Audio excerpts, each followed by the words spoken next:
Good afternoon and welcome to the January 28th Oklahoma City Planning Commission meeting.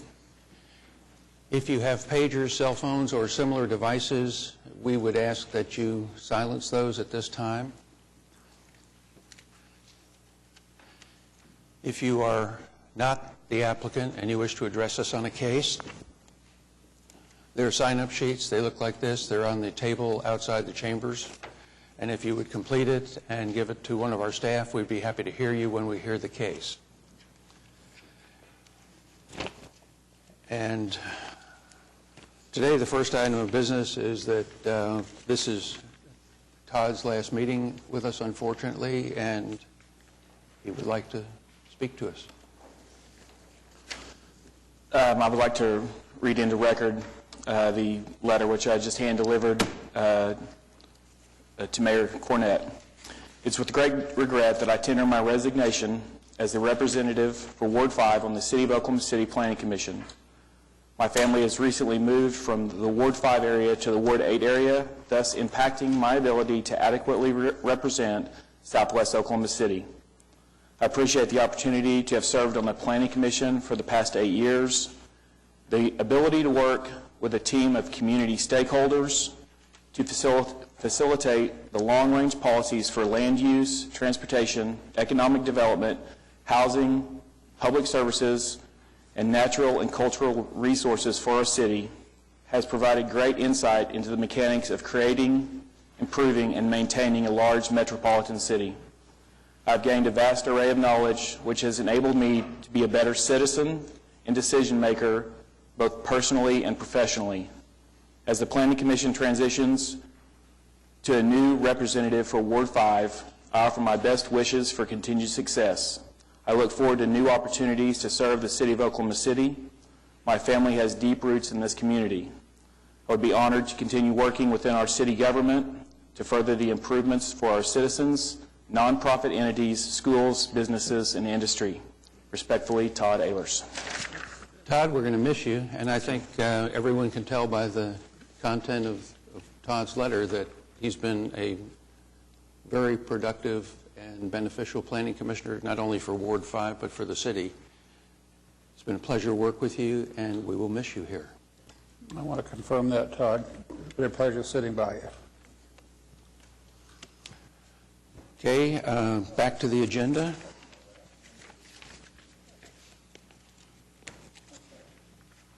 Aubrey? Yeah. We'll need approval of the minutes of the last meeting. I was not here, so I cannot vote.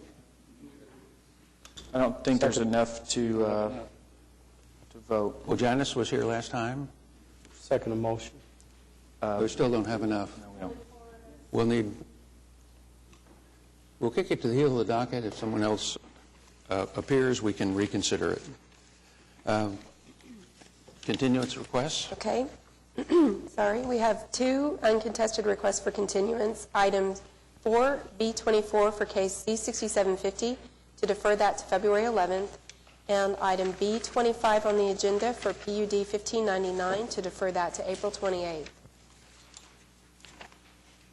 Anyone come today to talk to us about either items 24 or 25 on our agenda? Move approval of the uncontested request. Second motion. We have a motion and a second to approve the uncontested requests. Cast your votes. That's approved.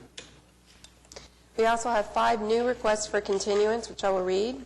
Item B7 for case PC 10431 to defer that to April 28th. Item B8 for case C6756 to defer to April 28th. Item B9 for case C6776 defer to February 11th. Item B14 for case C6786 defer that to March 10th. And item B20 for C6792 defer that to February 11th. Is anyone here who came to talk to us about items 7, 8, 9, 14, or 20 on our agenda? Move the new requests. Second motion. We have a motion and a second for the approval of the additional continuances. Cast your votes. And that's approved. Are there any continuance requests from the public today? Mr. Yes, Work. Mr. Chairman, Kelly Work. My address is 105 North Hudson, Suite 304, Oklahoma City, and I am here on behalf of some protestants relating to item number 10, which is the preliminary plat of Whistle Creek. And as you all will recall, this item was continued from the December 10th meeting most recently, awaiting the finalization and submittal of the Chisholm Creek drainage study to the City Council, which at that time was expected to be within a couple of weeks. The study has not yet been presented to the City Council, so we are requesting that the item again be continued until it is presented and we have an opportunity to review it. We have not received any information about when that is expected to occur, but we do think it's important that both the Commission and the public have an opportunity to review the results of that study before you take action on this proposed preliminary plat. Brian? For the record, Brian Kuhn with Hewitt Zollers representing the applicant. As you heard, a long, lengthy discussion 6 weeks ago, we'd like to move forward. We'd still like to move forward. We feel like, and even the staff last time or 2 times ago said that the report has no bearing on this. The only thing the report has said is that we have to do detention, and we agree with that. So we'd like to move forward if we can. What the staff has told me, Commissioners, is that whenever this study is approved, an application like this or other applications that are in that same drainage basin will have to respond directly to that report and its requirements. Is that? That's correct. Did I understand that correctly? They've already started that now. That's why the new detention requirement. We used to not have that requirement. Now we do in this basin. This has been. We would have a conditional approval if it would be conditioned upon compliance with what the drainage study is. Well, we can read that into the record, and that's going to be how the study will be, or the conclusions of the study will be applied in any case. I mean, the problem is this has been going on for 2 years, basically, and I mean, I can understand. Do we expect the study to be The last thing I saw, and Brian may know more about this than I, it's going to be a while yet because we've apparently got some vacancies in the drainage area of Public Works.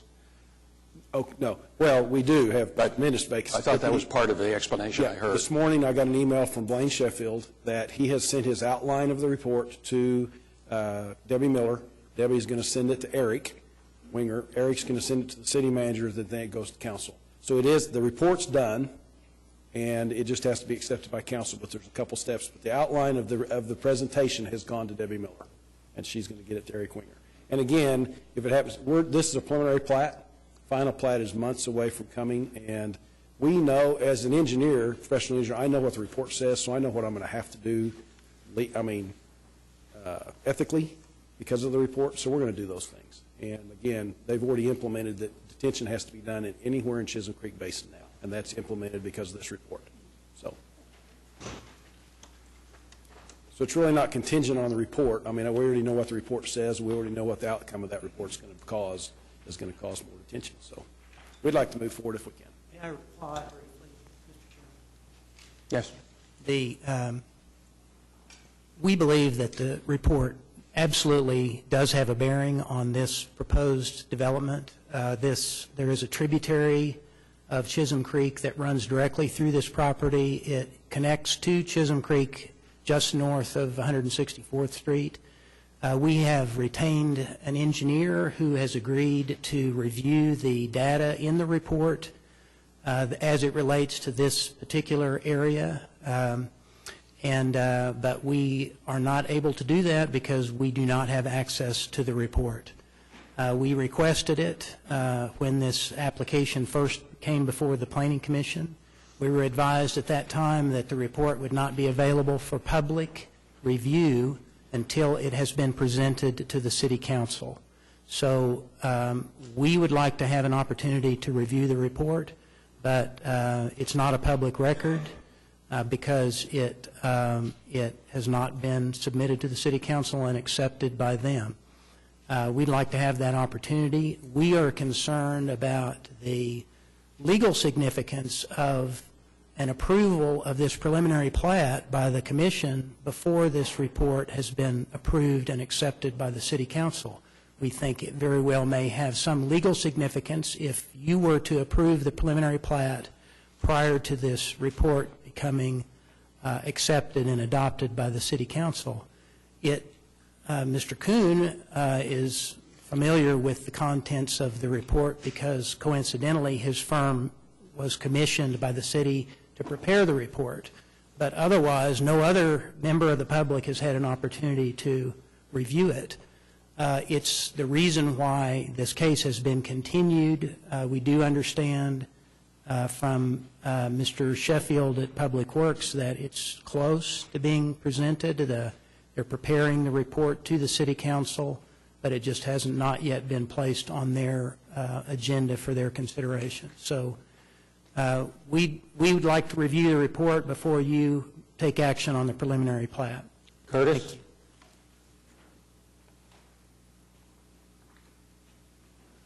Curtis Liggins with Public Works.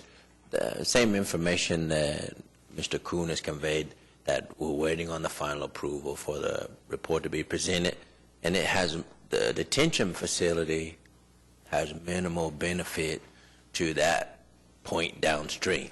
So if Mr. Kuhn designed even to what was in the report today, it would be safer because the water surface elevation would be lower based upon the detention study that when the pond is finally finished and even at the state it's at today. So we'll make him meet those requirements, whichever is prevailing. But the greater one is the one that is in place right now. And then the ultimate approval of the study is by FEMA. So, Curtis, just to make sure I understand, you're saying, I think, that whether we approve this or defer it, the design of this plat, when it's concluded, is going to wind up being the same? With the information that we have, it would be somewhat safer even at, like if he was designing at today's water surface elevation, that the detention pond, the objective of the detention is to make the water surface elevation not increase with urbanization or go down. So that would be the case with the study and the detention at its current state or fully completed when we dig the pond out to the final depth even. Okay. Well, Mr. Chairman, just to clarify our understanding, what we've been advised by Blaine Sheffield from Public Works is that the data that's included in this report will have to be considered by the engineer for this development. So there's no question that the report and the information that's reflected in the report is going to have to be considered by this development. We're right next door. In 2010, there were probably 40 homes in this area that were flooded by what was granted a significant rainfall event, but then it happened again in 2011. So we've got some serious concerns about how this is going to impact this property and the homes in the immediate area. We think we ought to have an opportunity to have our engineer review the report before you grant this approval and allow this development to go forward. Okay. Commissioners, discussion, decision? Well, here's my dilemma, is that whatever happens with the report, Brian and his people have to comply with whatever that report says. It's subject to being questioned by the engineers on behalf of the protesters. So there's still a knocking of the heads. But with the apparent imminent release of the report from one person to another to council, I think probably I would be in favor of a 30-day continuance. And at the end of that 30 days, if no progress has been made, then I'm willing to go forward and get it off the table. But I'd like to have a continuance. Any other discussion, Commissioners? Mr. Chairman, we've kind of been delaying this for the last couple of years, I guess, even prior to my sitting on the commission. And I know that area is actually prone to flooding, and they've had some problems in that area. But given what has been presented by staff, Brother Curtis has already shared with us that even with what will come in this report, it will be something that will have to be corrected and before they can move forward. So, we've kind of been delaying this. We expected for it to happen, and it has not. The report has not been released. I don't know what the holdup is, who has their head in their pocket or whatever, but it seems like to me that we're no worse off if we approve it today or if we delay it for 30 days.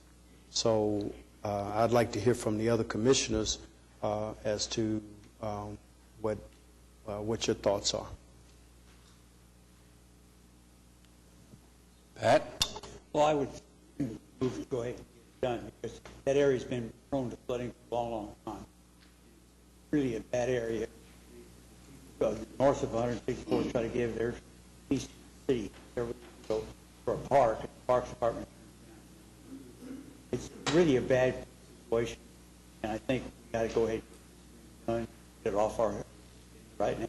My colleague pointed out here, we have an opportunity later on to get back. I'm sure that they before you. Okay.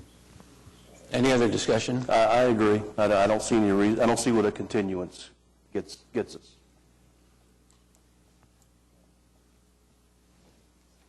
Okay. Mr. Chairman, let us move for adoption. First, we have to move a variance, I believe, in this. Well, no, what we need to do is just leave it in place and hear it in order. Okay. There's not been a motion to continue it, so we just hear it in order. Oh, okay.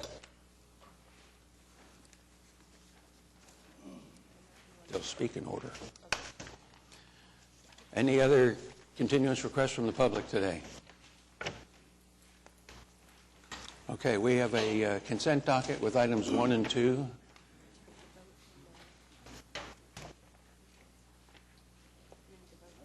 The minutes? Oh, yeah, we do. I'm sorry, we do need to, we did vote on the other continuances, did we not? We did that already. That's fine. That's done.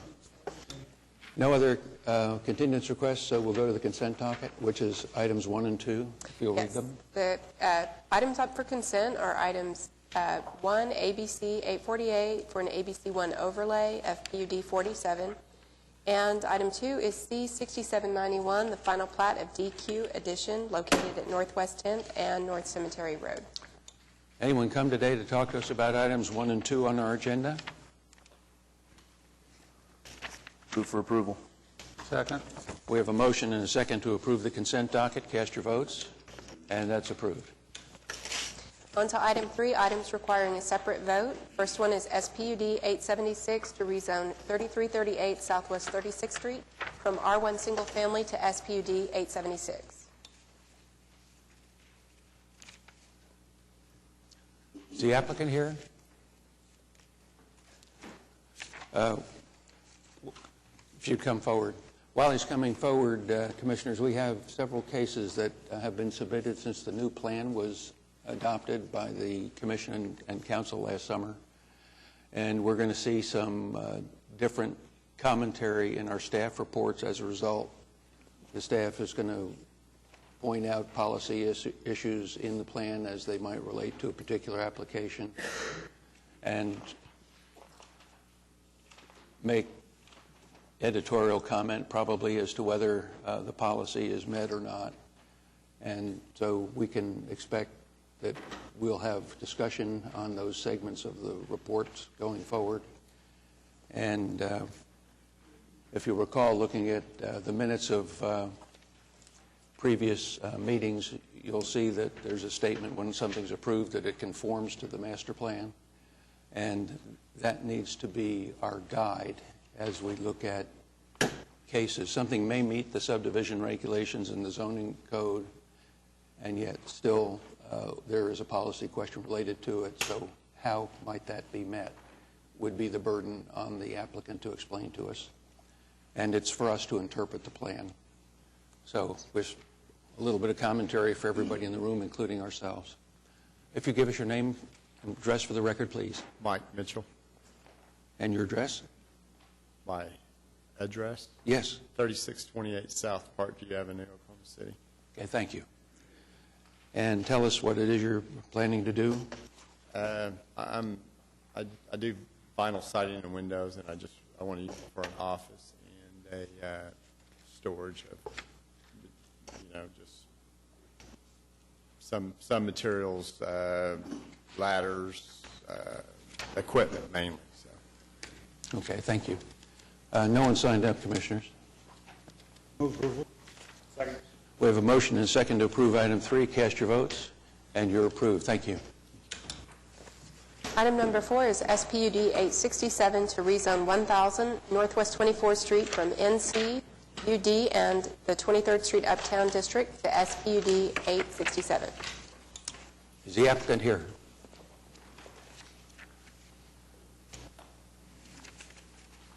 This, Commissioners, is one of the staff reports that I was referring to, where you will see some comments that make reference to new plan policies. And give us your name and address for the record, please. I'm Shane Murray, 18 West Park Place, Oklahoma City. Thank you. And the purpose of your application is? Is to create a multifamily use on that block. Currently, it's zoned for single-family residential. We would like to put some townhomes on that lot. Okay. Janice, any thought?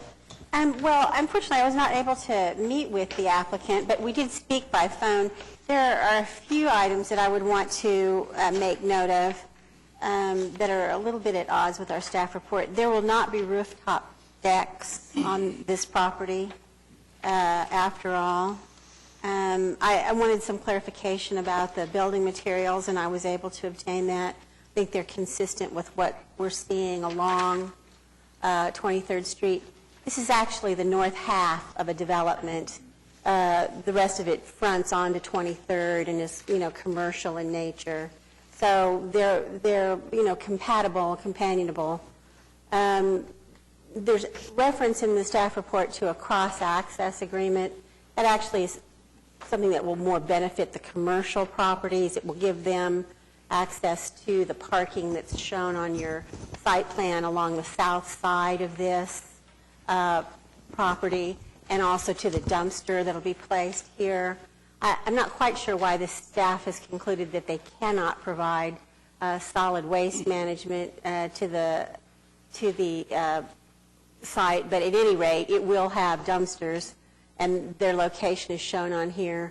There will be improvement made to the alleyway that will provide access to that parking and also to the commercial development to the south. So the one question I had maybe for the staff was, often when we do multi-story residential development that looks down on single-story residential development, we require some mitigation of sight into that backyard thing through opaque windows and so forth.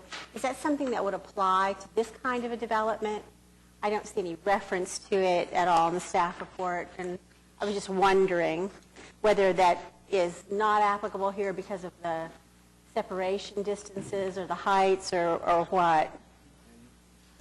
You really have much better separation here, so we didn't apply it, but it's something if you felt comfortable with, you certainly could apply. I don't think we have any. Has anyone signed up to speak? I don't think we've had any objections to the application. It's not entirely clear from the site plan, but there actually is rear access to 2 garage for each of the residential units.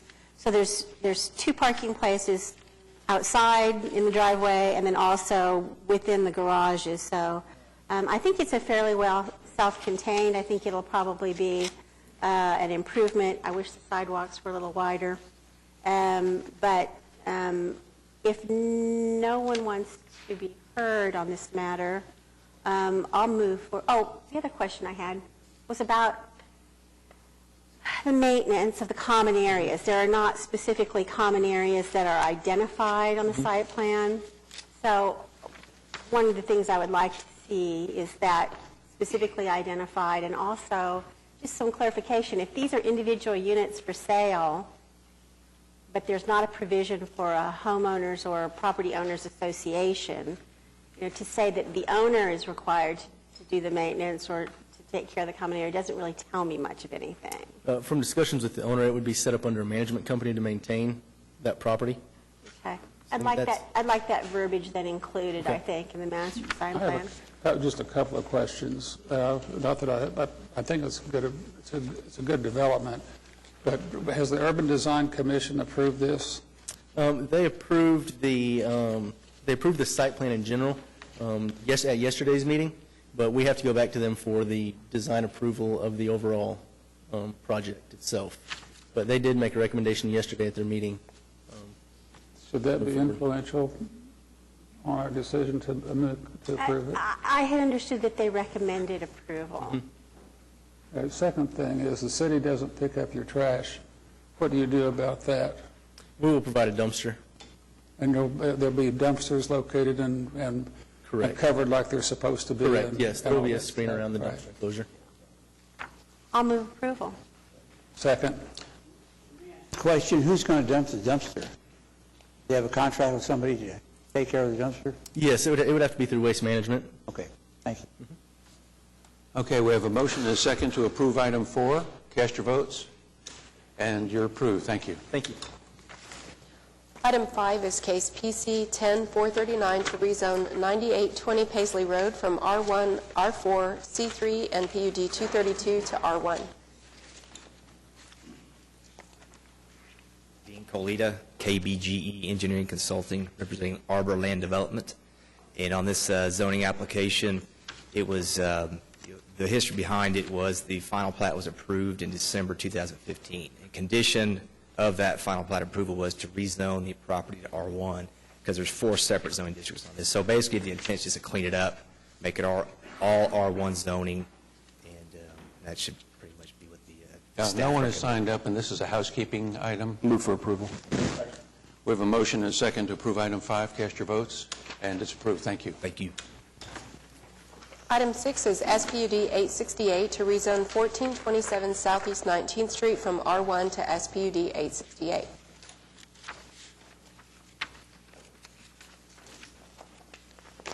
Good afternoon. Terrell Ballard, 1216 19th Terrace, Oklahoma City, Oklahoma. Mr. Ballard, refresh me. You restore cars, is that what I remember? Yes, sir.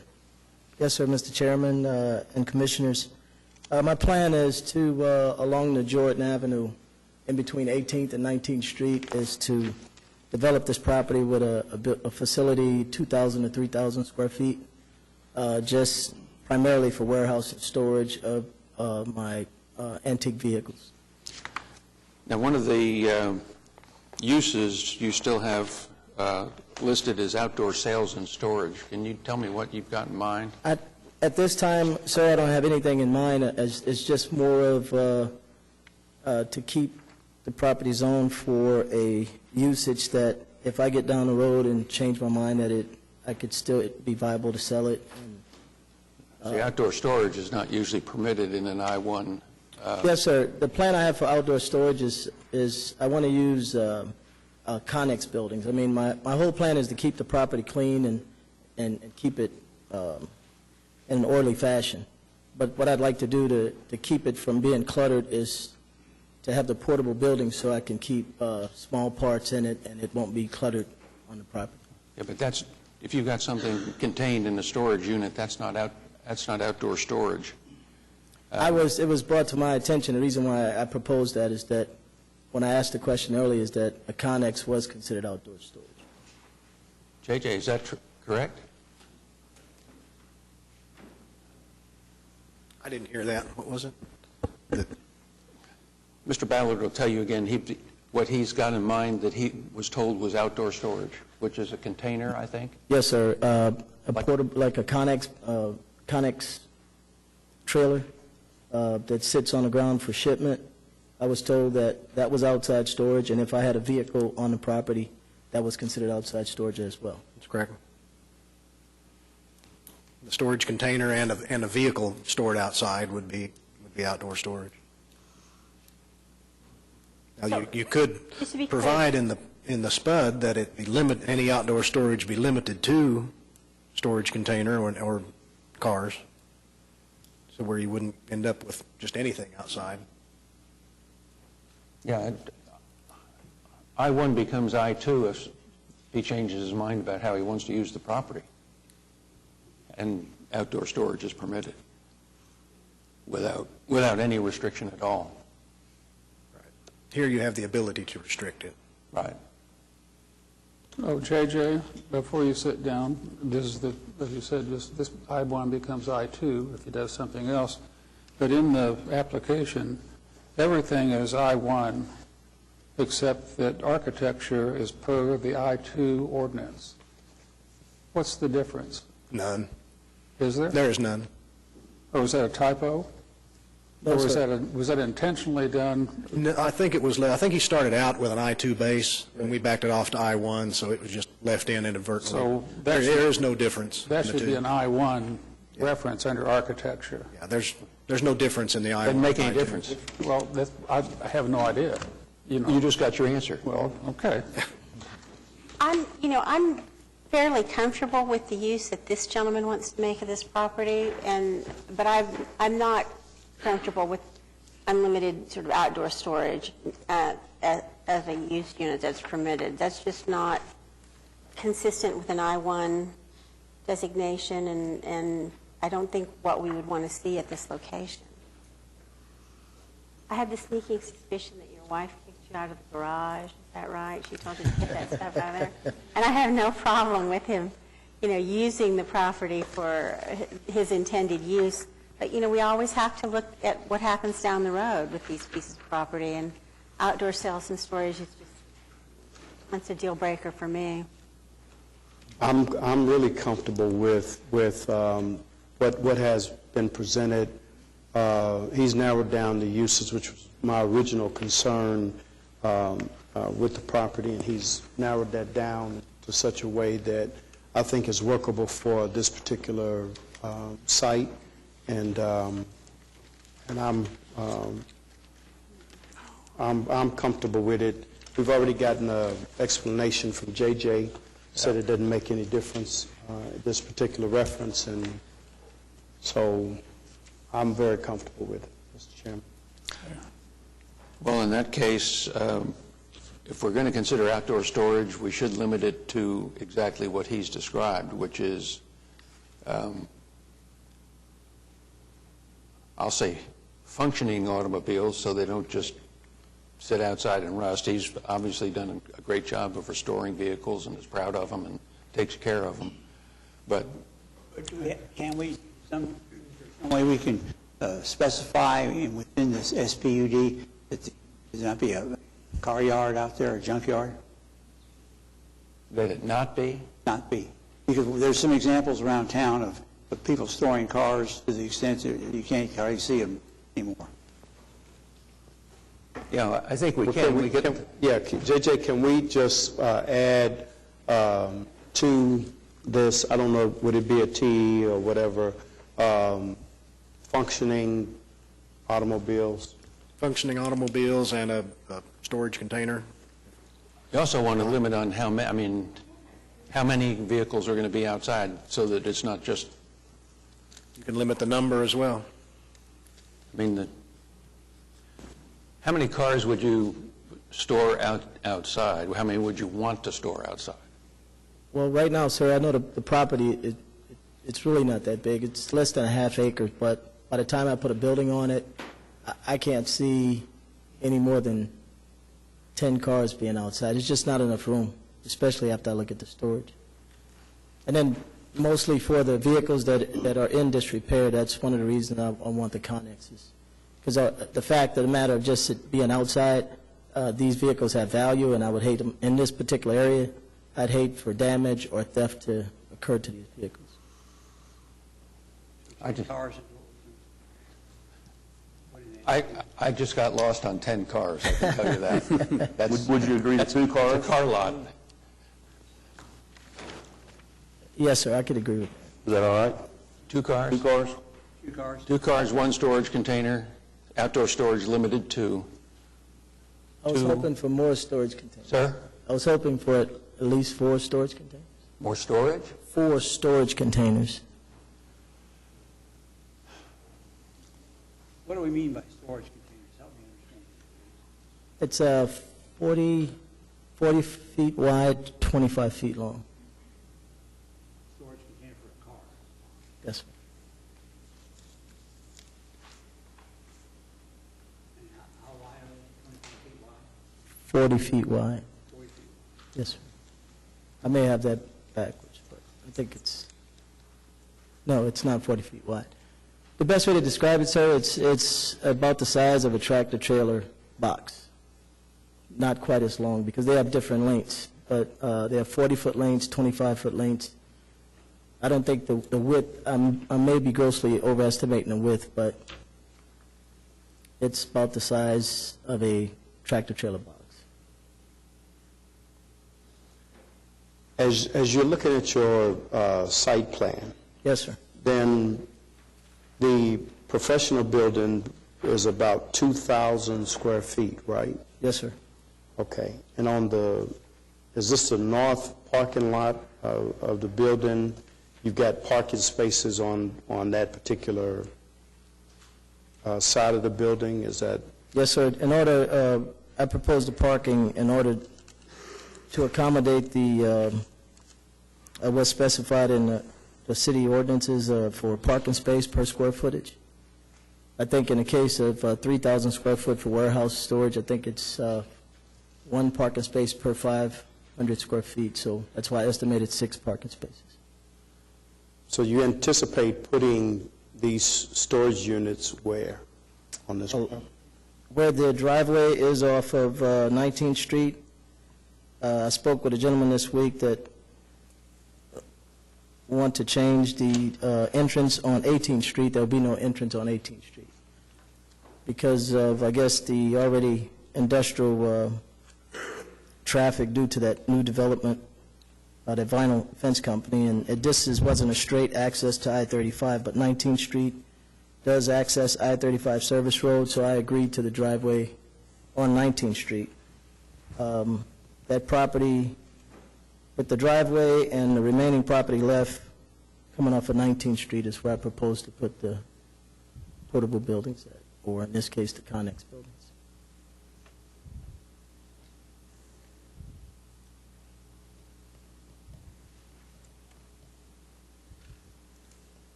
And I'm willing to put whatever type of fencing is required to not make it a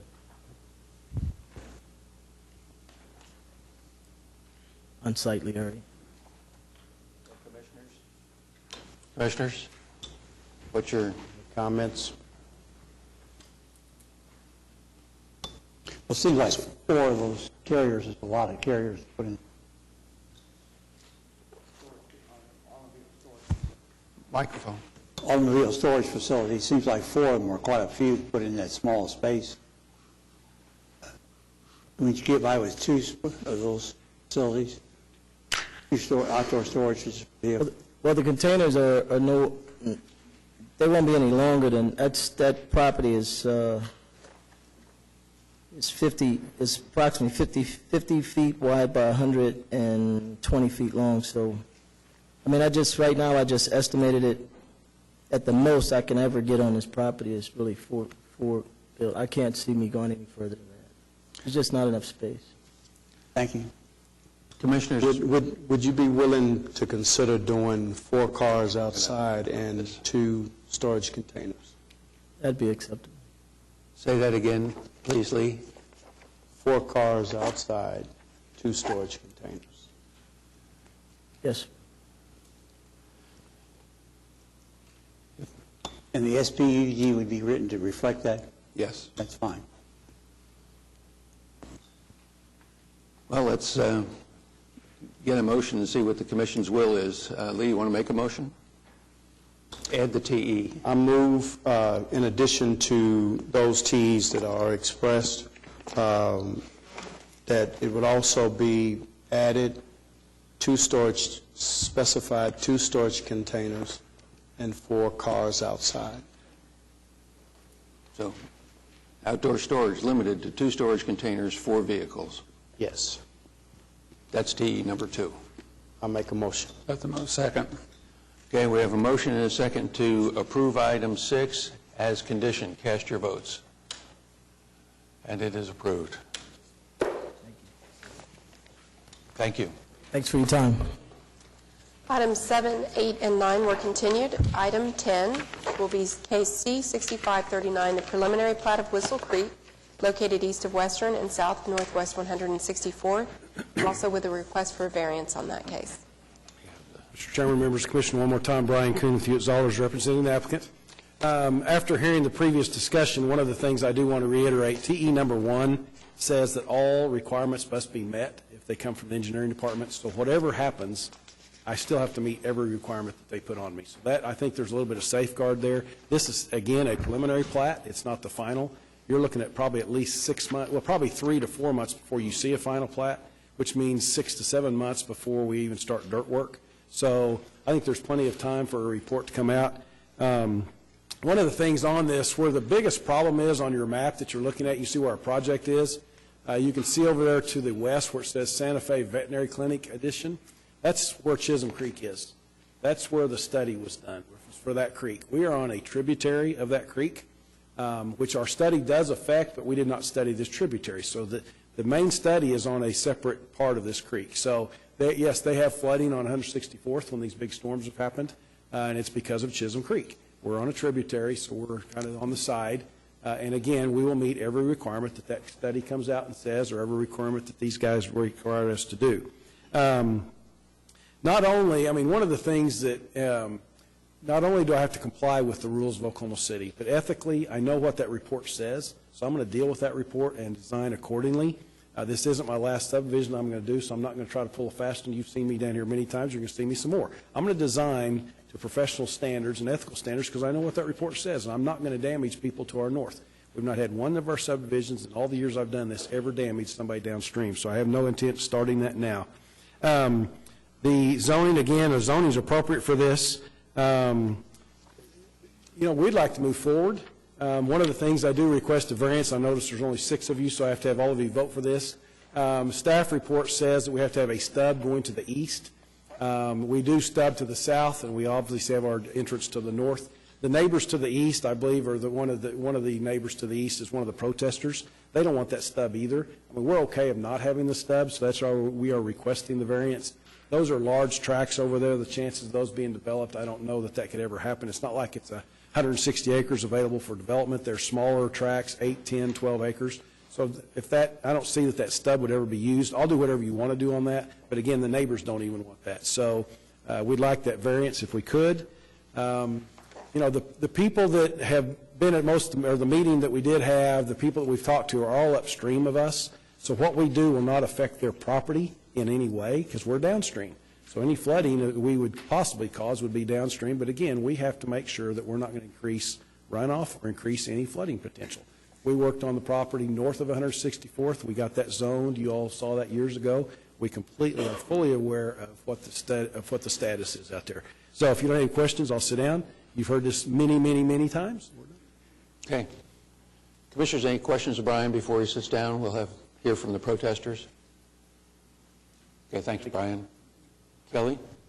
Yes, thank you, Mr. Chairman and members of the commission. Again, my name is Kelly Work. My address is 105 North Hudson, Suite 304, Oklahoma City, and I am here representing some of the homeowners in this area immediately surrounding the proposed subdivision plat. I represent Carolyn Gresham Fiegel and Bob Fiegel, whose home is just off of the southeast corner of the subject property. And then I also represent the Brenton Hills Homeowners Association, and Brenton Hills is the area that is immediately to the south of this proposed subdivision. And I do have an exhibit that I'd like to pass around to you that was provided and prepared by the City of Oklahoma City. It is the exhibit that shows the structural flooding that occurred in the June 14, 2010 rainfall event, and then the November 12, 2011. And it includes a little bit more area than what you see on your screen presently. So let me pass that around, if I may.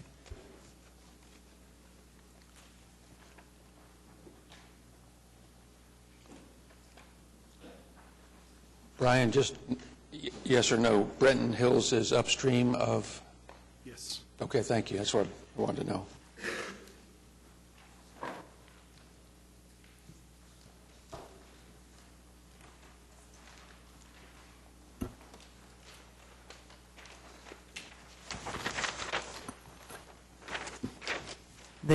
On this exhibit that I've just handed you, the subject property there is highlighted in pink.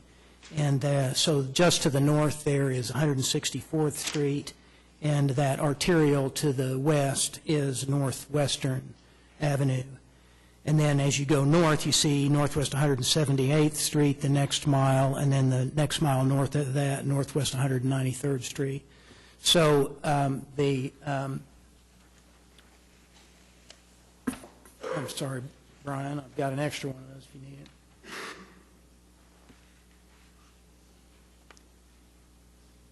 So you see the tributary there that runs through the subject property does connect to Chisholm Creek. That's Chisholm Creek to the west there, and so just north of 164th Street, you see where this tributary flows into Chisholm Creek, which continues then on to the north. And what's reflected in this exhibit that the city put together is the number of homes that were flooded and buildings that were flooded in those two significant rainfall events in 2010 and 2011. The areas in red were the 2010 event, and then the green areas, which are fewer in number, were the ones that were in 2011.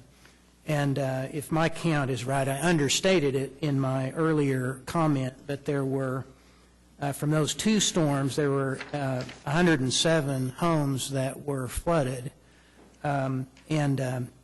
What is occurring here that affects this particular property on the south side of 164th Street is that the drainage structures, both for Chisholm Creek and for this tributary at 164th Street, are just inadequate to handle the stormwater runoff that is experienced and it doesn't take a tremendously significant rainfall event before the backup of stormwater occurs at 164th Street. What happens is that a lake effect is created because the drainage structures under 164th Street are simply not adequate. And our concern is, and so water backs up, so even we don't think it's correct to say that this development is not going to affect these properties on the south side of 164th Street because there's just not adequate structures in place presently to accommodate the existing stormwater runoff. And we're concerned about an additional development of an additional 62 homes with the associated paving and rooftops and the added runoff. We just don't think that the drainage improvements are adequate to handle that, and that there will be additional flooding in this area that will be exacerbated if this proposed development is allowed to go forward. Those two storms, as I understand it, were the reason why the city commissioned the study for the Chisholm Creek drainage basin, which extends over a much larger area, but also does include this particular section of Chisholm Creek. In our view, it would be inadvisable to approve additional development between this tributary and Chisholm Creek until the drainage study has been completed and reviewed. And the next step, as we understand it, from the once the drainage study has been accepted by the city, is that there will be an identification of whatever additional drainage structures or drainage improvements may be needed from the results of the study, and that step then would follow.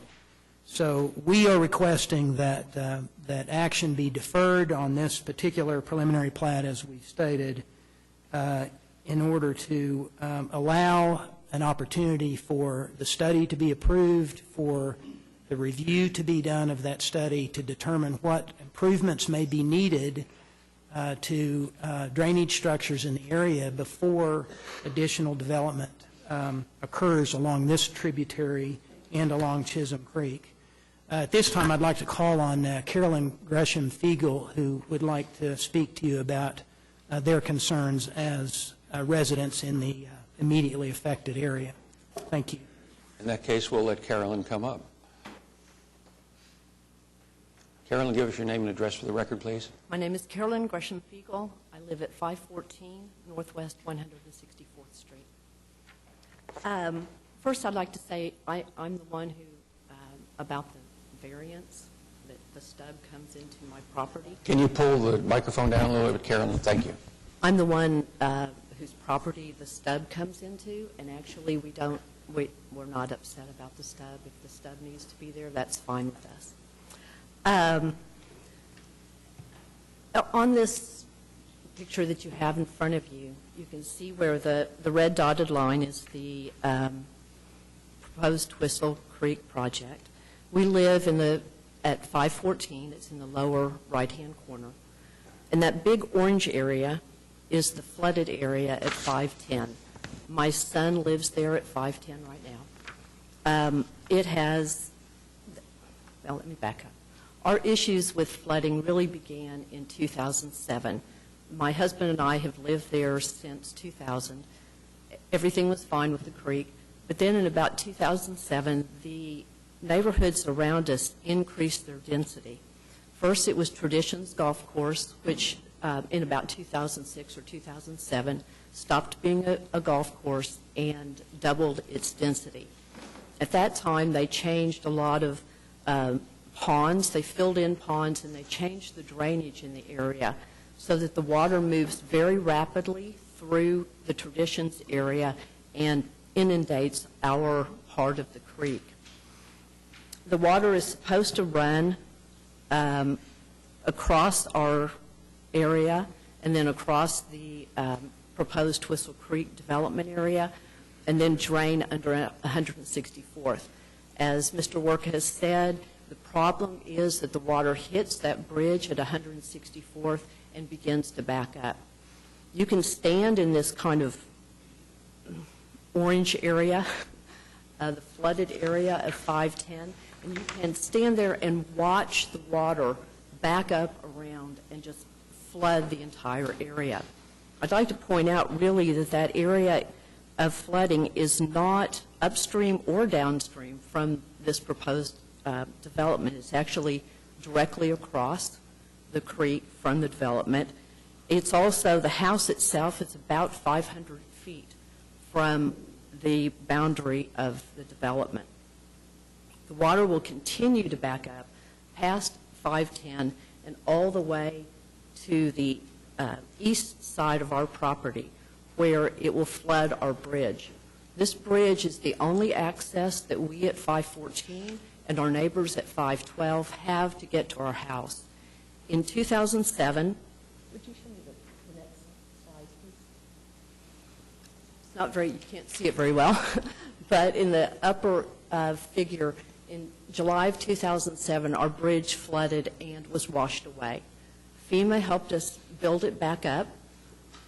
It's now about 14 feet above the creek bed, but it still floods. It's flooded probably 3 or 4 times since 2007. If you wouldn't mind showing the next slides. This is the backyard of 510. You can see the flooded area. It's actually a ravine, but the ravine is completely filled with water. About 300 feet ahead of you is the property, the development property. And then we have some more. Next one. This was November of 2011. The house at 510 flooded in 2010, 2011. It flooded again in May of 2012, and it flooded most recently in May of last year while my son was living there, and his things were washed away. His business equipment was washed out of the backyard. This is flooding on 164th Street. And this is just a typical rain. This was August of 2013. It's just typical rain. There are already 2 commercial and 1 140-plus unit townhouse additions planned right on Chisholm Creek, within half a mile of our property. We feel that all of this development will add silt, and it will add dirt, it will add runoff into Chisholm Creek, which then will back up even more and will cause our tributary not be able to drain. We know that the city knows that there's a drainage issue here. They've asked for the drainage study. We don't know what the drainage study will say, but we do feel that it's somewhat misleading to say that what affects Chisholm Creek drainage will not affect our tributary. We also feel that we've also heard that we're upstream, but really we're not. The area that is flooded is directly across the creek. It's within 500 feet of this creek. And in addition, this is really an issue with backup rather than with upstream, downstream kind of stuff. We're really not against development of this property as such, but we really feel that this is not the right time. There's not enough infrastructure to drain the area and to protect our properties. And we feel that the project itself is dense and will make our issues worse rather than making them the same or better. So we would ask that you continue or reject the application. Thank you. Thank you.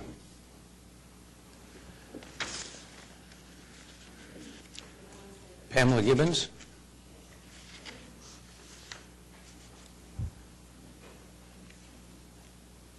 Do you have additional information, or is your issue the same? Give us your name and address first, please. Pamela Gibbons, 4509 Rhode Island Avenue, Edmond, Oklahoma. I'm here to testify about this piece of property.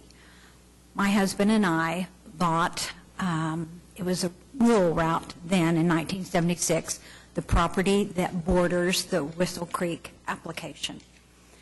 In 1976, we owned 13 acres there, and we had a dry creek bed running through our property. Okay, it was pretty.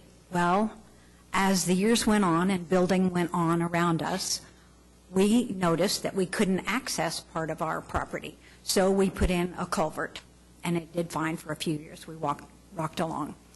Well, in a few years, the water got higher as the building went on, and it washed that culvert out. So we put in a big culvert. In 2007, like Carolyn said, it completely washed away. As the building has gone on, more rooftops, more cement. Like Carolyn said, it is the backup that happens to this property. The water certainly rushes by, but then as the drainage can't handle it. It just stops and backs up and whooshes right back on. So that's my testimony. Thank you very much. Thank you. Blaine, are you here with a comment? I hope.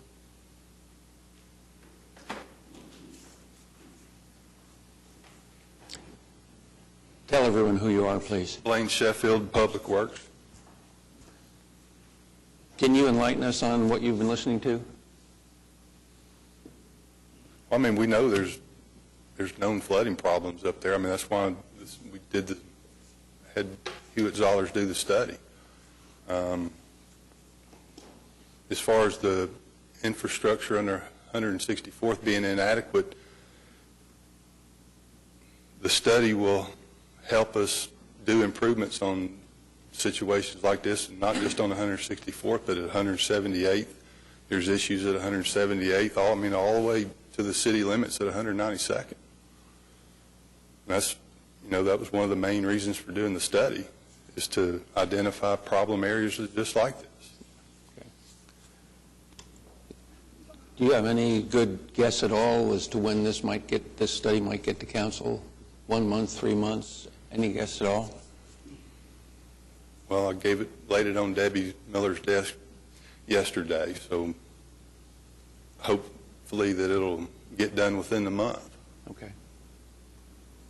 I have a question. Any questions of Blaine? I do. In the study that's being done right now, does it take into account the developments that are already approved in that area, plus this one? The study takes into account any future development in the basin.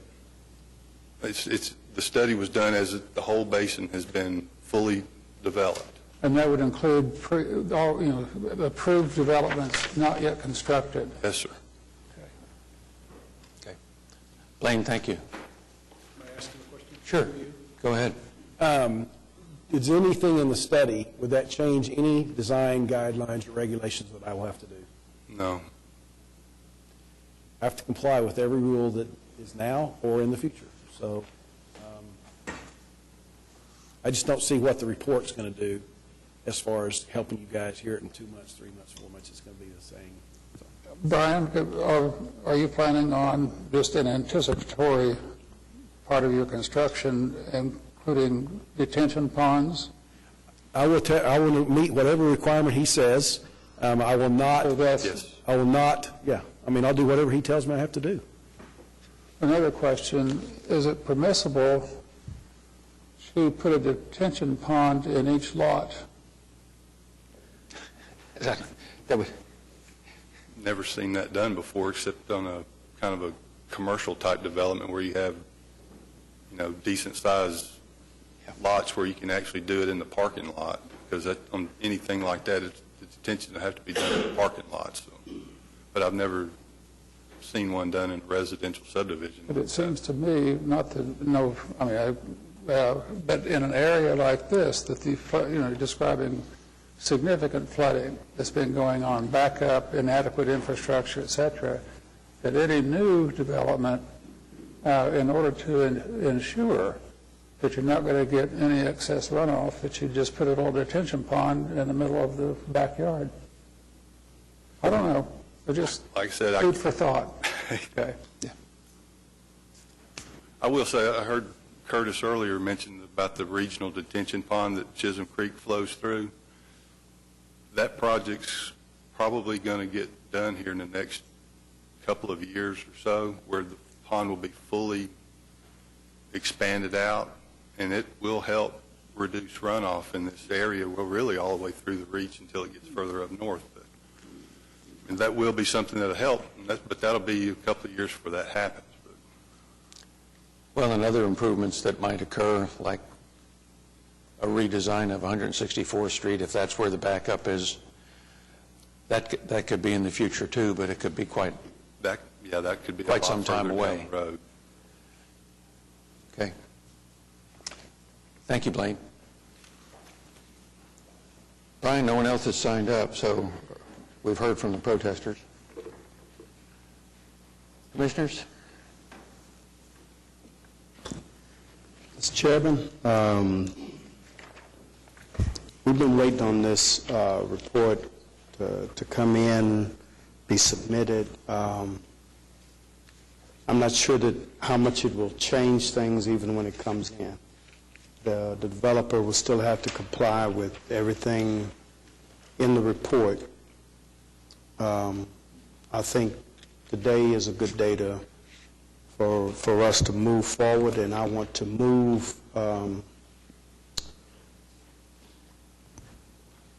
do we have to move the variance first?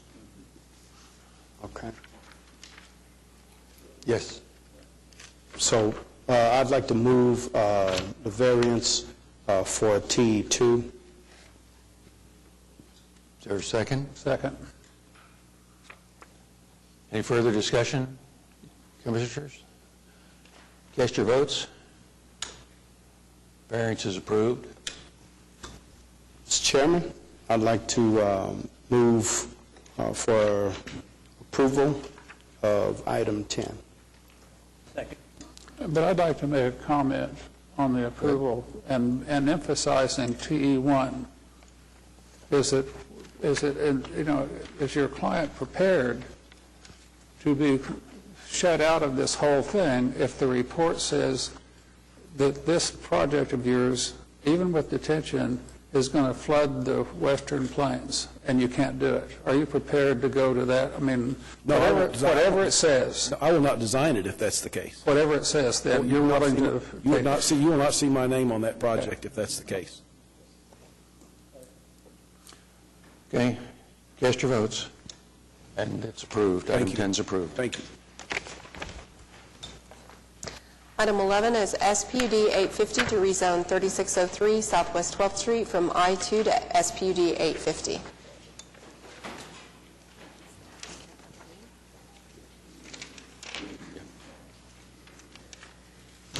Mr. Owens, give us your name and address, please. My name is Caleb Owens, 3603 Southwest 12th Street, Oklahoma City, Oklahoma.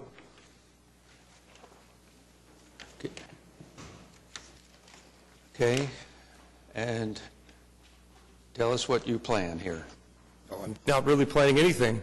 The property or that area was zoned industrial like 60, 70 years ago. Since then, for the past 60 years, been residential. Seems like a mistake by the part of the city or whoever zoned it that way, but it should have been zoned residential 60 years ago. So you want to just take it to residential zoning? It's already residential anyhow. I just want to just making everything correct. Really, everything should have been residential all the way along. It's a residential neighborhood.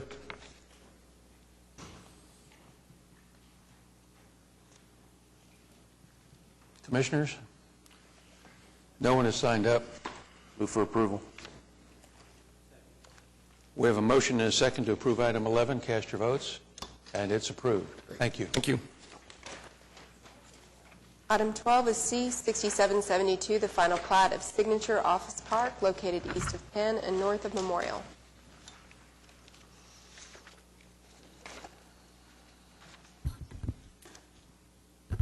Good afternoon, Steve Rollins, ARC Engineering Consultants, 135 Deer Creek Road in Edmond, representing the applicant. We're in agreement with all the TEs except T number 4. We would request that this be deleted. We are not asking that for sewer to not be extended to each lot.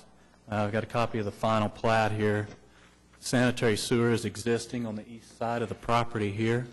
And we have met with city utility staff and have confirmed that we will be able to use that sanitary sewer for our property, so we will get them what they need to get that taken care of.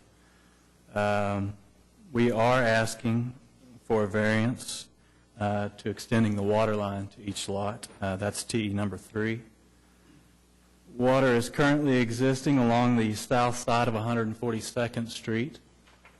We are proposing to extend it to the north, place a hydrant here within this easement. This will serve the addition with adequate fire protection.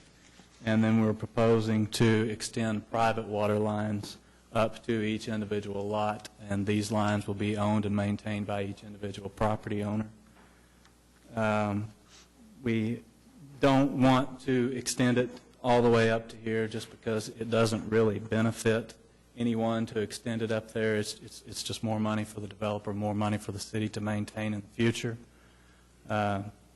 We have met with city staff on that issue as well, and they're in agreement that would be okay. They've asked that we add a note to the final plat to indicate that these lines will be private and maintained by the property owners.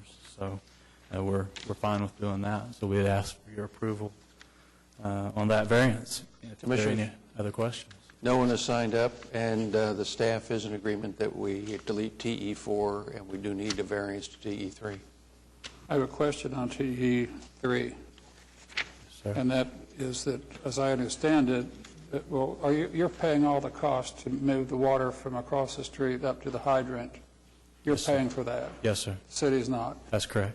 And then each property will have a well or a... No, there'll be a private water service extended up to the north to serve each lot. Okay, Commissioners, no one I signed move up. approval, move approval of the variance on variance number 3, TE number 3. Second.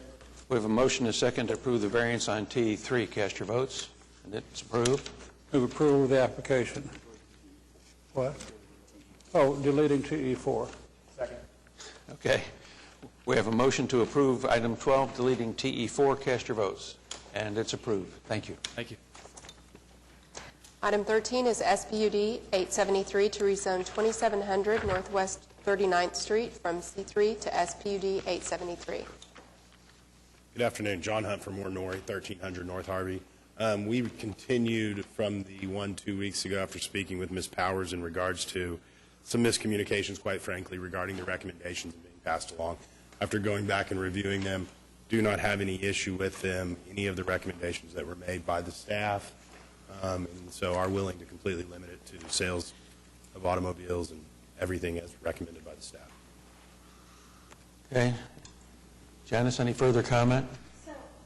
Just to be clear, Yes, ma'am. are we putting a building on the property? No, and we never were. It was simply, if you'll recall, it was not the intent. However, the recommendations somewhere got lost in the shuffle, and so it was our intention that we have the right to, one of those. And so when we got here and it was, hey, you're not going to have the right to either, I need to talk to some folks, and we'll come back in a couple weeks. And so that's where we were 2 weeks ago. Okay. I have a question. Is there a sidewalk on Northwest 39th Street in front of your property? And shouldn't there be? On 39.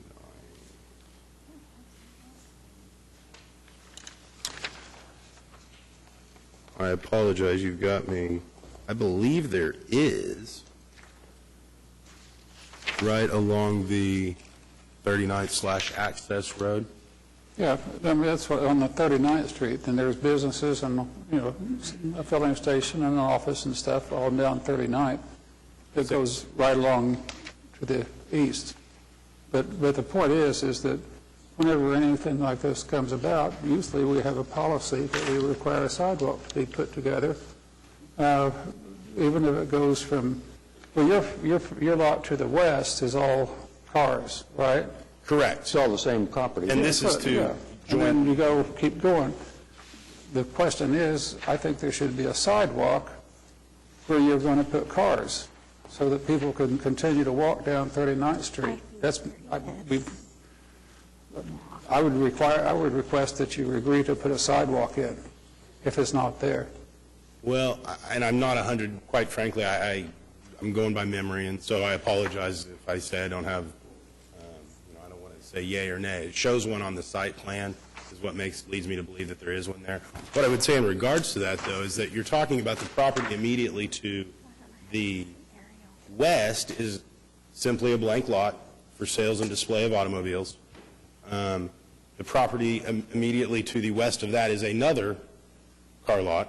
Well, and we approved that on the corner of 39th and May.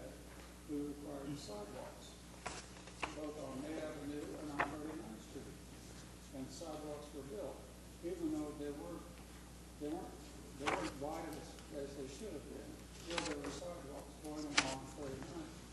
Microphone, Bob. Microphone. Oh, pardon me. What I'm saying is that we approved whatever the Ford dealership was, but we had sidewalks on May Avenue and going down 39th, and then it continues on down. And so my question is, shouldn't you put sidewalks in on your application on 39th Street? It's a policy that we've had forever. The site plan shows an existing walk on 39th Street as well as one on, what's the side street? Miller?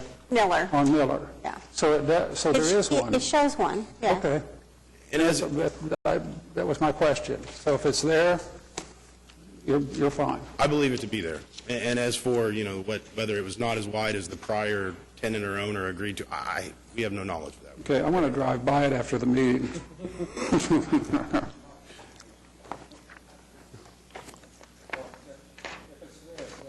And I believe it is. Is there anybody else who wants to be heard on this matter? No one signed up. I'll move approval. The motion is second to approve item 13. Cast your votes. It's approved. Item 14 was continued to March 10th.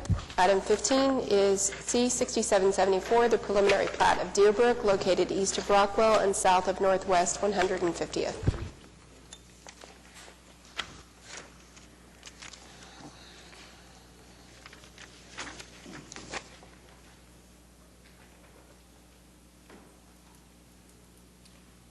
Good afternoon. Kendall Dillon with Crafts and Toll, representing the applicant. And this is obviously an application for a preliminary plat.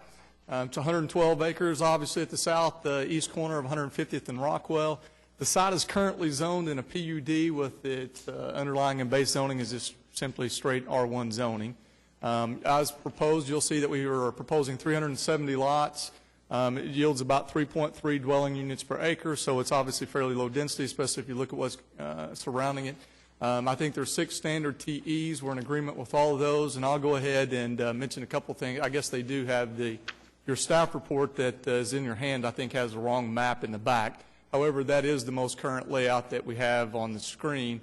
And a couple things I'll go ahead and address as far as some of the changes between what's in your staff report and what you see on the screen, as well as I think it's a couple things that have to do with some recommendations in the comp plan.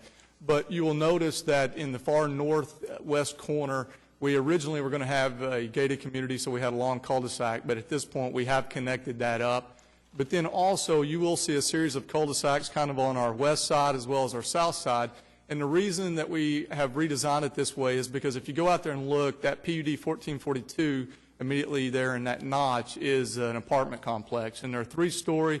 They're fairly close to the property line. So if you'll notice the way we've designed it, where we extended the cul-de-sacs, but then we sited the lots into our boundary. That way that the apartments will be on the side lot. And so when you're looking out your front or your backyard, you won't be looking at a 3-story apartment or them looking in your backyard. So I think that also addresses some of the comments that's in regards to your comp plan. Another thing I'll mention that's in the staff report, but we have the commercial corner, the existing zoning there, and we will go ahead and provide a pedestrian access. We omitted it accidentally off of our preliminary plat, but we will provide that access point into the commercial.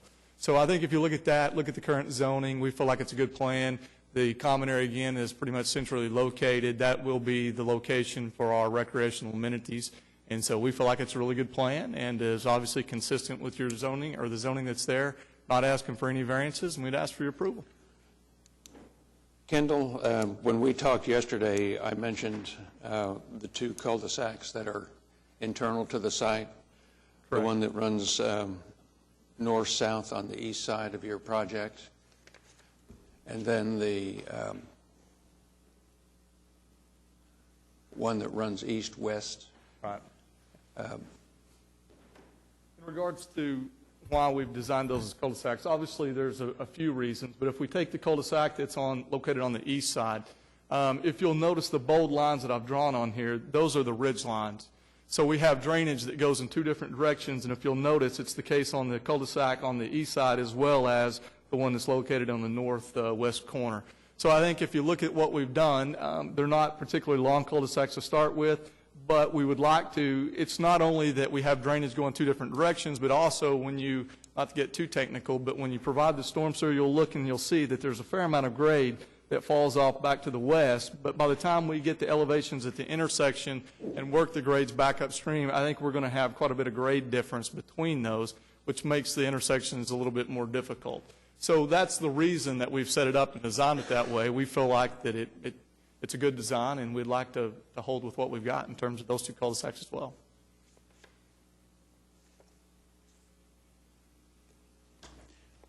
Mr. Chairman, this is a preliminary plat, right? This is a preliminary plat. And at the final plat stage, you'll come in and show what the pedestrian access is to the commercial node. Correct. I mean, so you'll be changing some things around and all sorts of things. Right. The reason I bring that up is because this is a part and parcel of what the chairman said about the new comprehensive plan and what on subdivision developments we would like to see from now on, is that you have connectivity with the commercial node, with the residential node, and all those things. And that does change what the practice has been in the past. Just as a reminder that this is really, I think, a very important part of what the people that put together the new comprehensive plan wanted. And I appreciate the effort. We'll just see what it is when you come back. Sure. The subject about cul-de-sacs is also part of the comprehensive plan, and you've got 1, 2, 3, 4, 5, 6, 8. Right, but I think you have. Didn't mean to interrupt you, Chairman. I talked to Kendall about those yesterday. I mean, I looked at this yesterday, and I agree. I understand why they've done the 3 on the 2 boundaries for more privacy for the homeowners who will acquire sites in that development. That makes sense. I did question him a little more about the 2 that were internal, because I didn't have any information on topography. I think there are ways to solve that sometimes, but I understand why they did it this way. And that's part of the point of the kind of discussion we're going to be having on cases like this going forward, is there'll be a plan policy issue raised in a staff report, and we will be looking at what the mitigating factors are and why maybe you still have a cul-de-sac where the plan would suggest you prefer fewer. So, Pat, did you want to say something? Okay. That was quick. Motion is second to approve item 15. Cast your votes. And that's approved. Thank you. Item 16 is C-6785, the final plat of Springs at Skyline Trails Edition, Section 1, located east of Cemetery Road and north of Reno Avenue. Also a request for a variance. Good afternoon. David Box, 522 Colcord Drive.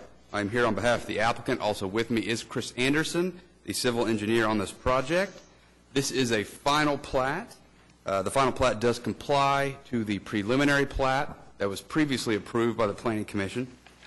There is a variance, that is TE number 3.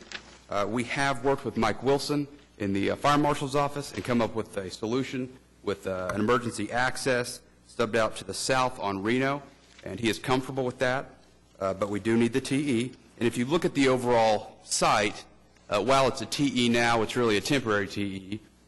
This is an Ideal Homes development, so there are connection points all over the place. We do connect to the north, to the east. Obviously, we have access points onto Cemetery and Reno, so there will be plenty of access points throughout this development. We would ask that TE4 be deleted. I'm happy to address it if the Commission would like to hear it. It's my understanding in talking with staff that staff was comfortable with deleting TE number 4. Divided house, but so I hear. I do understand why the traffic engineers were thinking that you could just go straight across had it been thought of before all the work was put into the design. It probably would have been a better design. But with what's here, and since the staff is okay with what you've got here, I'm fine with deleting TE4. Nobody signed up? No one signed up. I have a question. on this, on the variance, and maybe I didn't, the fire department has approved what it is you propose on the emergency Yes. access. We've worked with Mike Wilson. We have another application following this. Mm-hmm. And this is my concern, is that this one plus the application number 17 includes 94 lots with only one access. There will be a separate emergency access point on the next application. So I will cover that on the next application, and that also has been approved by the fire department? Yes, sir. The other one, okay. Yes. On the maintenance of these temporary facilities, are they going to be hard surfaced? I believe they're gravel. They're gravel. Okay. Correct. Yeah, all weather. No one signed up, Commissioners. We have a variance on TE3. I'll move approval of variance T3. We have a motion and a second to approve variance TE3. Cast your votes. That's approved. Move approval removing T4. We have a motion and a second to approve item 16, deleting TE4. Cast your votes. And that's approved. Thank you. 17 is continued. Oh. I don't have 17 being continued. Oh, I just made a note to maybe that was me. Continue. 17 is the section 2 Oh, of the you're same right, okay. subdivision. My mistake. So it's the same, it's I get excited. C-6793, it's the final plat of Skyline, it's section 2 of the same subdivision with another request for variance. This is, again, Phase 2, immediately east of the phase we just discussed. Mr. Bright, like I said, this, again, we've worked with Mr. Wilson in the Fire Marshal's office. He's in agreement with our plan, so we will have a separate emergency access drive to this phase, so separate and apart from the one for Phase 1. And we do need the same variance, and we do agree with all the TEs. And you got your amenities letter in this week? Yes. All right, I'll move for approval of variance TE3. Three. We have a motion and a second to approve the variance on TE3. Cast your votes. That's approved. Move approval of the application. Deleting. No, all right, never mind. We have a motion and a second to approve item 17. Cast your votes. And that's approved. Thank you. Item 18 is PUD 1603 to rezone 4917 Northwestern Avenue from C3 and R1 to PUD 1603. Good afternoon again, David Box, 522 Colcord Drive here on behalf of the applicant. Also with me is Ryan Smith, who's the architect for this project. I'd like to start by thanking Commissioner Powers for all the work she's helped us with on this. She's attended several meetings, and as late as today was working with us. What we have is a PUD for mixed-use development along Western Avenue between 49th and 48th. This is a representative diagram of what the development will be, but what we have is a unique opportunity to really have a true mixed-use development. Here, you can see we have broken the tract into a series of 7 buildings. Our goal is to have buildings 1 and 2, front Western, and when you look at our PUD, what we have contemplated are more commercial retail uses. In addition, there will be on the top floor residential uses. Once we get back to buildings 3 through 6, it's more office-type uses on the first floor, again, residential on the top floor. We limit it to a total of 19 residential units between buildings 1 through 6, but we do need the multifamily use unit in order to accomplish that, but as limited as we drafted. We spent a lot of time working with multiple neighborhood groups, not only Helms Farms, but Douglas Edgemere, Crown Heights. And what we ended up with were multiple revisions to the PUD that are going to make it a better project. But ultimately what we got was unanimous support from each one of those neighborhood groups. And as an individual who has done battle with each one of those neighborhood groups, I think it's very telling that they've all not only voiced their support, but took the time to submit letters and had board meetings where there was votes on voicing their support. So what we have are buildings that when you look at them, you might imagine that these were built at the time we're intending them to be designed as. You know, they look like they fit along Western. They're on the same scale. They use the same building materials. Additionally, the parking that we have proposed are angled parking along Western. we have matched the design of what the city is doing up and down Western. There was a question by Ms. Powers about our lighting. We intend to mirror the lighting used by the city in their project up and down Western. We were very sensitive to make sure that we're providing parking for this, but we don't want to burden the neighbors to the west. So what we've come up with is internal parking that will be screened from the north and the south, and then we've provided a fairly significant buffer on the west side of our property. In addition, we have agreed to minimize our lighting, come up with lighting elements that are not tall light poles like have been done elsewhere on Western, but rather maybe some bollard type lights that are sensitive to the neighbors. In addition, what we've agreed to do is here on 49th Street, we will redesign the curb so that we are encouraging people to access our parking lot from the east, rather than encouraging people to come down the neighborhood. We're going to try to bulb this out so it's more of a challenge to enter here. So if you come in once, you realize that was the wrong way. You come in here, and then you exit there, obviously encouraging traffic back onto Western rather than through the neighborhood. Right now on site there is the Legacy Cleaners. It's a dry cleaning facility. Currently the plant for Legacy Cleaners is there. Once this is built out, the plant will be moved. So the only thing here for the dry cleaners will be the storefront. But we do need a drive-through for that. And instead of the drive-through being on the north side of the property as it is now, it will be internal. And so we have adequate queuing abilities here when you come in off 49th, so that if you're here to pick up your dry clean, you can come here, and other traffic can still get into the parking area. We also spend a lot of time working with staff to make sure that the design we have is consistent with the new comp plan, and I believe it is, and I believe staff would agree with me. And with that, I would ask for your approval and be happy to answer any questions. Tell me about Building 7. Yes, Building 7. Much discussed Building 7. Building 7 has been included into the PUD at the request of Commissioner Powers, and we have come up with language to ensure that Building 7, at the first building that's built within the overall PUD, it will revert back, and it is intended to only be used and shall only be used as a R1 single-family residential home. And we did, like I said, include that at the request of Commissioner Powers and have worked through the language with her. Very good. I noticed two people are signed up, but both are associated with the application. One is a neighbor, obviously, in support, and the other is the applicant. Unless there's some compelling reason, I think we're ready to go forward with this. I'm not sure we need to. Well, I'd like to make kind of an editorial comment about what you've created here, the architect and with Janice. First of all, you positioned the building, the commercial building, to the front of the street, the parking in back. We've got so many acres of asphalt in front of buildings that are way back there.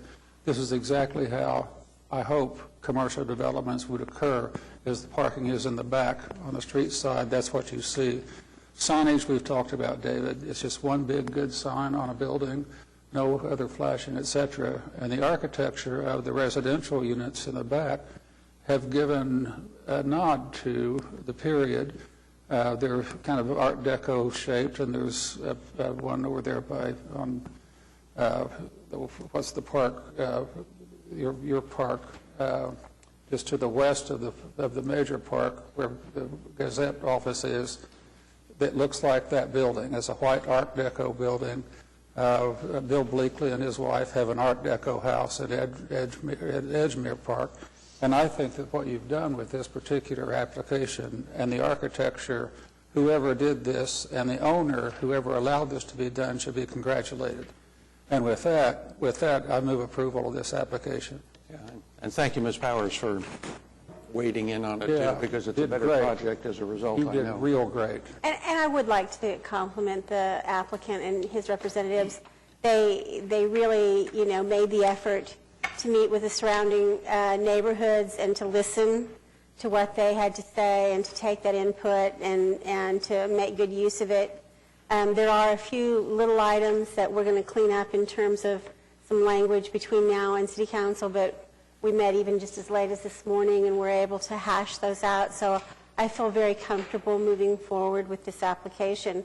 The initial concerns that I had about it were the depth of the project off of Western. And while I still have some mixed feelings about parking in the rear in a situation like this, where what that means is that it's then up against residential properties, really extraordinary measures have been taken here to buffer that and to ameliorate whatever impact that might have. So I think this is really a almost ideal design, both in terms of the way it looks and the way it functions. They are going to have to go to Traffic Commission to get the approval for the parking along Western, but I don't think that'll be a problem. It is consistent with what's being done as part of the streetscape enhancements all up and down Western. So if you're going to move approval, I guess I'll second that. Okay, we have a motion and a second to approve item 18. Cast your votes. And it's approved. Thank you. Item 19 is C-6790, the final plat of Village Verde, Section 3, located north of Northwest Expressway and west of North Mustang. Good afternoon, Commissioners. Chris Anderson with SMC Consulting Engineers representing the developer. We've read the staff report and agree with the TEs and simply request approval of the final plat. No one signed up, Commissioners? Move approval. We have a motion and a second to approve item 19. Cast your votes. And it's approved. Thank you. Item 20 was continued. Item 21 is a resolution of the Planning Commission determining the proposed amended and restated downtown maps and economic development project plan to be in conformance with the comprehensive plan and recommending its approval to City Council. And Kathy wants to talk to us. Pardon me, I'm sorry. Saying Kathy wants to talk to us. Yes, I want to talk to you. And we went, a couple weeks ago, we went through a presentation that talked about some of the changes to the downtown maps TIF district, and the next item on your agenda is about the Corder Shore TIF district.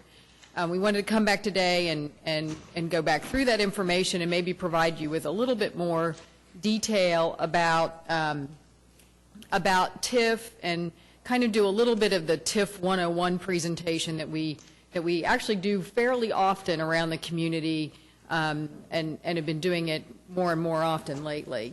Let's see if I can get this to work. Okay. So to start out with, the purpose of tax increment financing is to provide a tool to use in areas where economic growth and investment are difficult but possible with TIF assistance. TIF is used to generate new employment opportunities through the creation of new enterprises, to attract investments to areas in need throughout the city, particularly distressed areas, to generate new residential and commercial investment that enhances the quality of life, education, and the economic stability of the community. In Oklahoma, communities can capture both ad valorem or property tax increment and sales tax increment, and in some cases we do use both for certain projects. This is a chart that just is a basic diagram of how tax increment financing works. At the beginning of a TIF district, the city council adopts an ordinance, and that once that ordinance is adopted, the county assessor determines the base assessed value for the area that's encompassed in the TIF district. The revenues, the tax revenues that are generated by that base assessed value continue to go to all of the taxing jurisdictions. Over the life of the TIF district, increases in value, if there are any, are called the increment. And from the increment, the incremental taxes are determined. Those tax revenues are then provided to the TIF district. Once the TIF expires, once the life of the TIF district is complete, the base assessed value plus the increment is then distributed back to the taxing jurisdictions. This is just kind of the basic, typical way that TIF works throughout Oklahoma. Oklahoma City has adopted some nuances to that help share increment with the other taxing jurisdictions over the life of a TIF district in those districts where we believe that spin-off development or other value increases can occur, such as downtown. This is a diagram that shows the 9 TIF districts that we currently have in Oklahoma City. They have a budget allocation, a total budget allocation of $427 million. This does not represent the increment that these districts generate. Some of these districts have not generated any increment, and they've been in place for many, many years.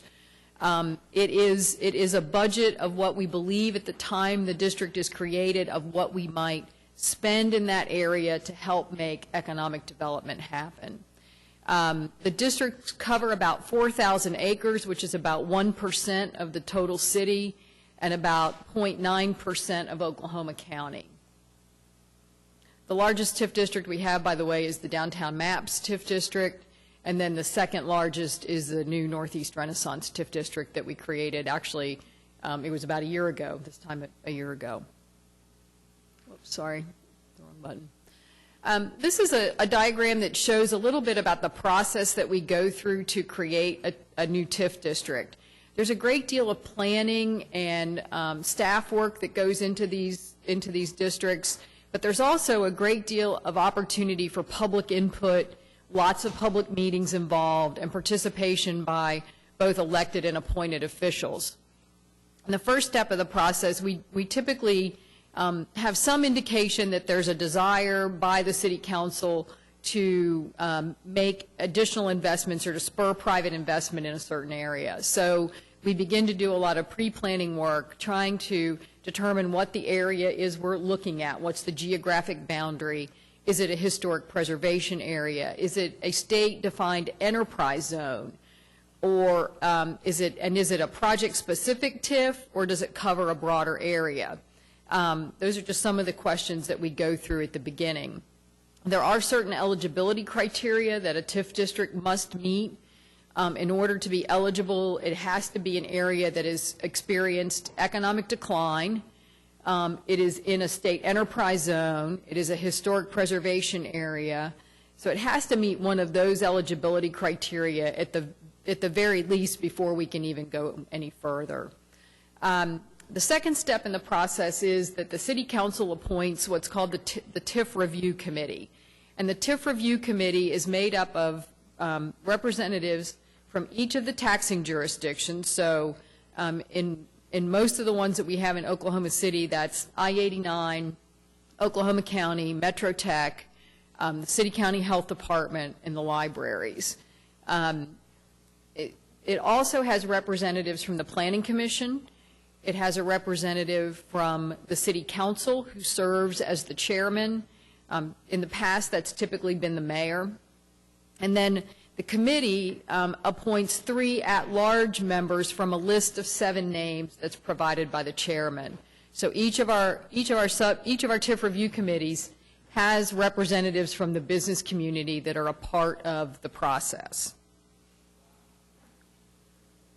The next step is once the City Council adopts the resolution to establish the TIF Review Committee, they typically also tell staff to go prepare what's called the project plan.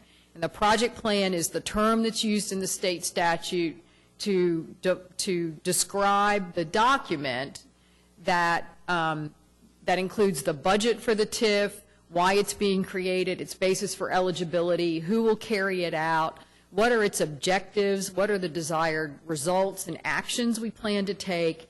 And so in that project plan, those project plans are what we're looking at today. So then the next step is to approve the project plan. And as I mentioned, the project plan goes through several different public meetings. The first public meeting is it goes to the TIF Review Committee. It then goes to the Planning Commission. And then it goes to City Council for 2 hearings. And there are 2 required hearings for the City Council before it can be adopted. I'm turning the slides. The other thing that we wanted to talk a little bit about was how do we allocate money to projects? I think everybody kind of wonders what goes on behind the scenes to allocate money to projects. And obviously our most active TIF district is the Downtown TIF district. So this process really describes what we do with all of them, but more in particular the Downtown TIF district, and now we're beginning to use the same process on Northeast Renaissance TIF district projects. So the first thing is that the developer comes to us, to usually me or Brent Bryant, the city manager's office, and talks about their project. And they tell us about the location and when they'd like to get started and finished. We talk about what they plan to invest, what they plan to do, what is the project, obviously, what the current value of the property that they're improving, because it's important so that we can determine what the actual increment is. And then we take a great deal of time looking at their pro forma, their financing sources, their rates of return, and try to really dive in and make sure that we agree with their assumptions about the market, either their degree of optimism or pessimism. Some developers are very optimistic and others are very pessimistic, so we try to balance that. And so that's really the first step in the process. We take that information and then we've put in place what we call the TIF Advisory Committee, and this is a staff committee made up of people from my staff. Aubrey's on the committee, Brent Bryant's on the committee, there's representatives from the city attorney's office, somebody from Public Works, and we all sit down. The developer makes a presentation to us, we go through their numbers again, and then we make a recommendation to the city manager about an amount to be allocated to the project. If he agrees with that allocation, it goes forward to the city council. And the city council, let me back up one step. I got ahead of myself. If the city manager approves our recommendation and says to go forward with it, it then goes back to the TIF Review Committee. So the TIF Review Committee reviews every allocation for every project that we do in the downtown TIF district and now the Northeast Renaissance TIF district. So if the TIF Review Committee then recommends approval, it then goes to city council.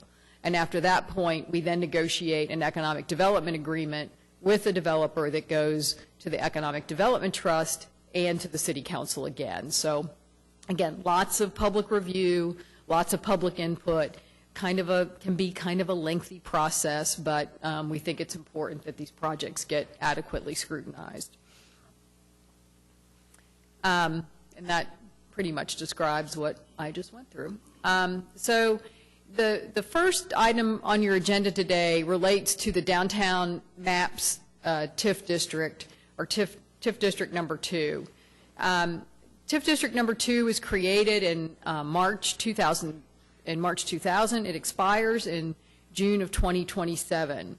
The Oklahoma City Economic Development Trust is the public entity in charge of carrying out the purposes of the TIF.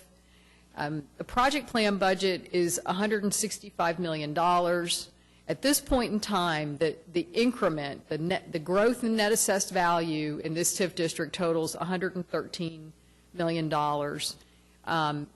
It generates about $9.4 million in increment a year, plus another $3.5 million that's distributed to the other taxing jurisdictions that's in addition to that 9.4.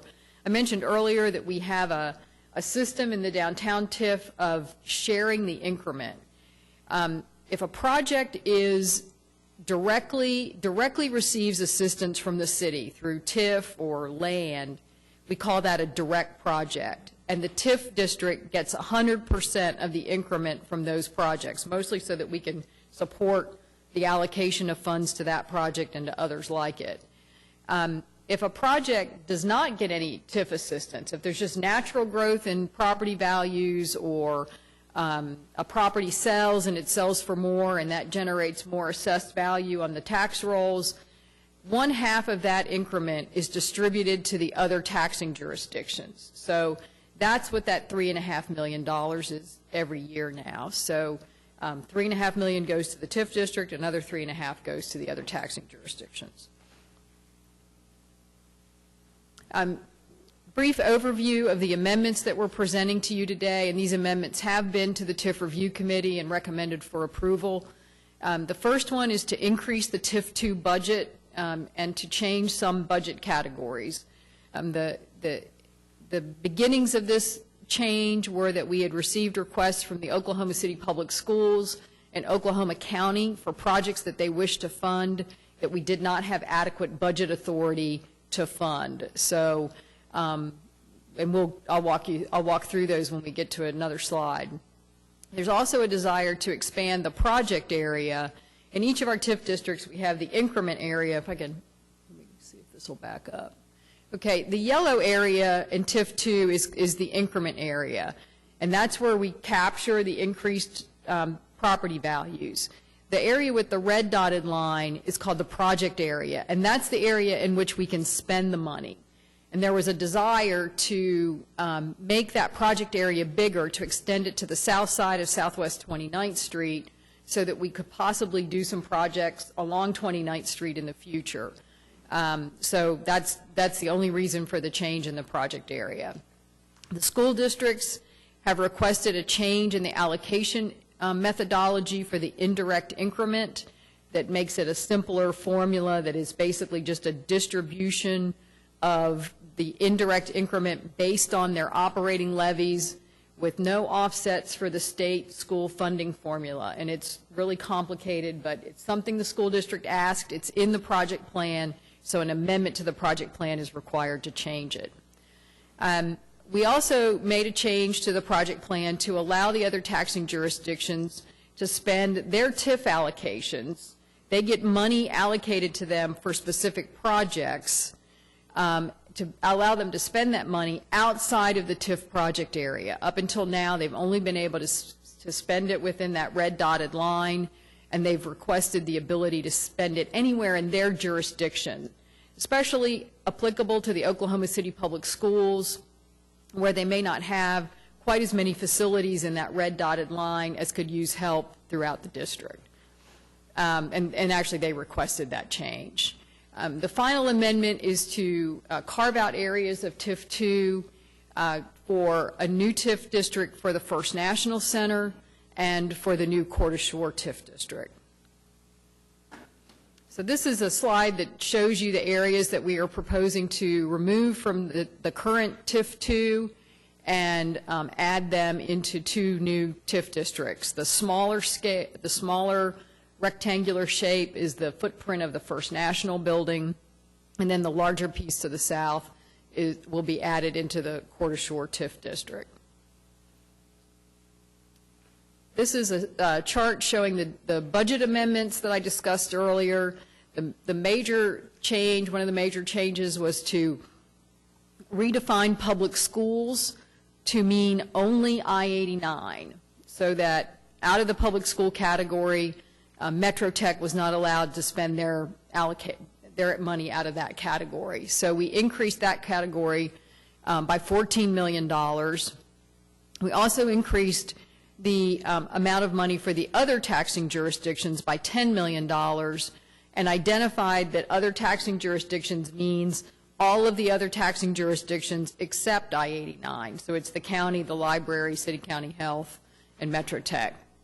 We also have requested an increase in the residential allocation. This is mostly because we are beginning to use up all of our budget authority for residential projects, and we believe that there are still projects to do, and we would really like to try to begin to look at whether or not we could do some affordable housing through TIF in the downtown TIF district.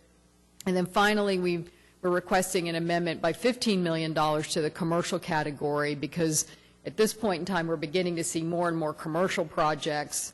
A lot of the residential projects are working on their own without TIF, so the commercial is still a little bit more difficult to do.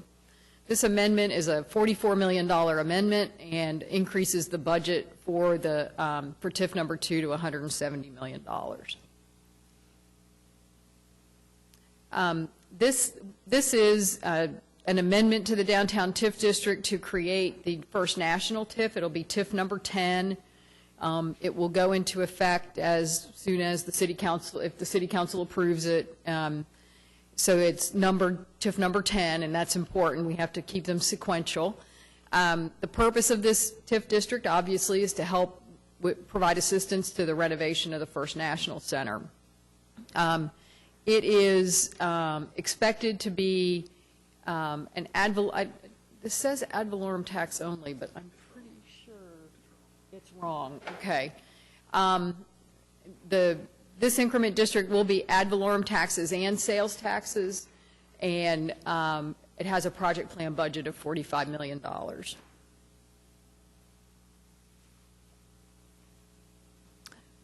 This is a slide that talks a little bit about that the indirect revenue sharing that we do with the other taxing jurisdictions to show you how much money has been generated over the life of the TIF.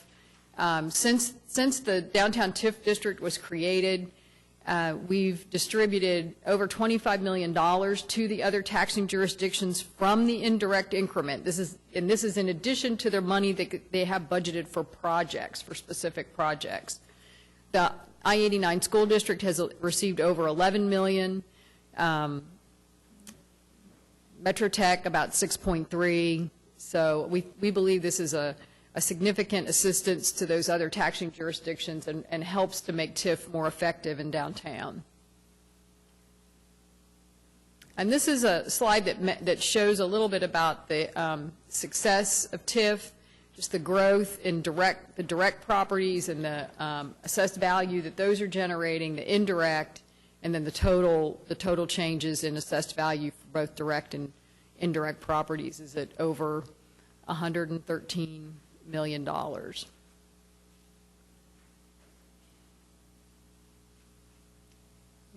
This is the estimated fair market value. So from that, the fair market value total is over $1 billion that's been created since the TIF district was created. One of the things that we have to talk about when we amend TIF districts or when we create new ones is we have to prepare an analysis of the economic impacts of tax increment financing.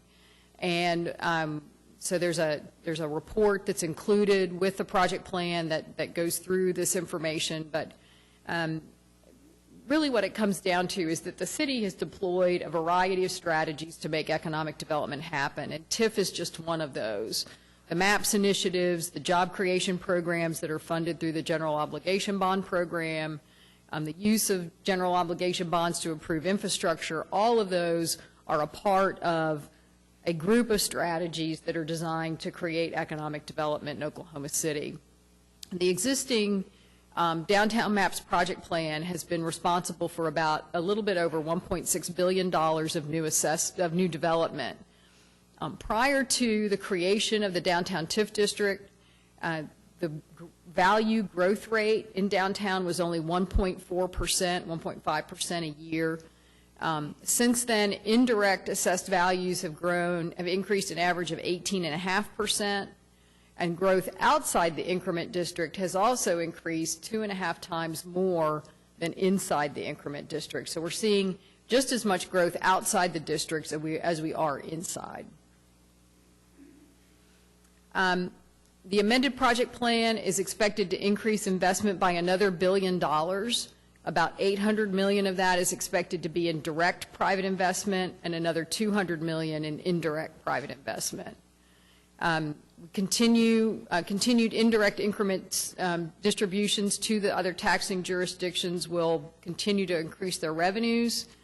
And one of the things that's important about this is that these new revenues are more valuable than the old dollars, basically. The apportioned TIF dollars are more valuable than non-TIF dollars as soon as the stimulated growth is greater than 40% of the pre-existing growth.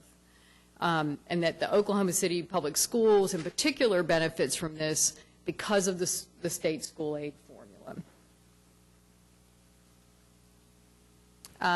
This just summarizes again some of the investment increases that we expect from the TIF. $200 million in directly stimulated new residential development, $600 million in new hotel and commercial development, about $200 million in indirect development, about 12,000 temporary jobs with $420 million in aggregate payroll, 22,000 permanent jobs, and 3,500 new residents having an aggregate household income of over $175 million. That is the conclusion of my presentation on the downtown TIF. I'll be glad to answer any questions. Quick question, Kathy. When do the other taxing jurisdictions get their incremental increase in tax revenue? They get their indirect revenues every June. They get a check So once a year? directly from the county every year in June. Reflects their base tax amount plus any incremental? I think their regular ad valorem revenues are distributed to them a couple of times a year, just like regular ad valorem revenues. TIF revenues are not categorized as ad valorem revenues. They are TIF revenues, and so those are distributed to them once a year in June. They're in addition to the base tax? Yes, they are in addition, yeah. Question, Kathy, on the First National Center TIF at $45 million, is that negotiated at this point? Is that an estimate? No, it's an estimate that's based on what we think we can afford, really. I mean, it's not even based on what we know about what might be invested in the building. No, I was thinking it was too early for that kind of detail. It's way too early, yeah. Okay, I'm just curious. Any other questions? Great presentation, Kathy, thank you. I understand it all over again. Now we get to do it again. We won't go through the TIF 101 stuff again. I agree about the presentation. It's a mystery, the TIF issue, and now I understand it kind of well. Kind of. It's a really complicated topic. Yeah. And, I think Brent and I kind of take it for granted that everybody knows what we're talking about, and just babble on, but when you do it every day. Your babble today was wonderful. Thank you. And don't we have a resolution to approve, to adopt this, Mr. Chairman? Yeah. Do we? Well, what I need is a motion or to adopt a resolution approving the amended and restated. I so move. Second. Got it. Okay, we have a motion and a second to approve item 21, which is resolution approving the amended and restated Downtown Maps Economic Development Project Plan. Cast your votes. And that's approved. Thank you. Okay, the next part is item 22. It's a resolution of Planning Commission determining the proposed Court Shore reinvestment area increment districts and project plan to be in conformance with the plan and recommending their approval to council. And this is a new TIF district that we have been working on for, I feel like I've been working on it for about 8 years now with the Court Shore plan that was done several years ago when we began working on the relocation of I-40.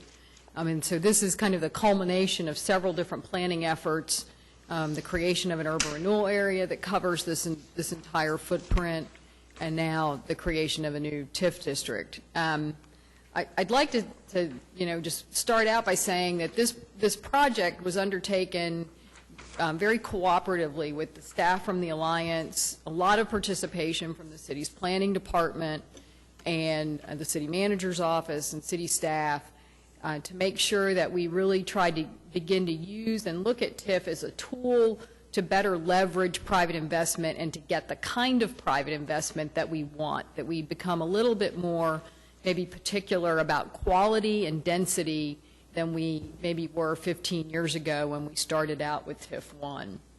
So just to go through some of the basic objectives of the new TIF district, one of the purposes is to extend the central business district to the south, to envelop the Myriad Gardens, to connect the gardens south to the new MAPS 3 Park and the Oklahoma River, to create opportunities for significant amounts of office, hotel, and retail space, to create a cohesive urban district that merges daytime, evening, and weekend users, that leverages the opportunities created by the new convention center and the convention center hotel, to transition the site of the Cox Convention and Business Center into different functional uses after the completion of the new convention center, to develop an attractive and impactful private development along the new Oklahoma City Boulevard, and to upgrade aging and undercapacity water, sanitary sewer, and storm water infrastructure in the area.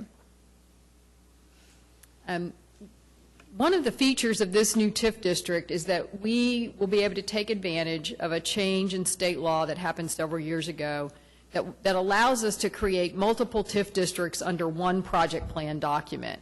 So this TIF district proposes to create 6 new TIF districts.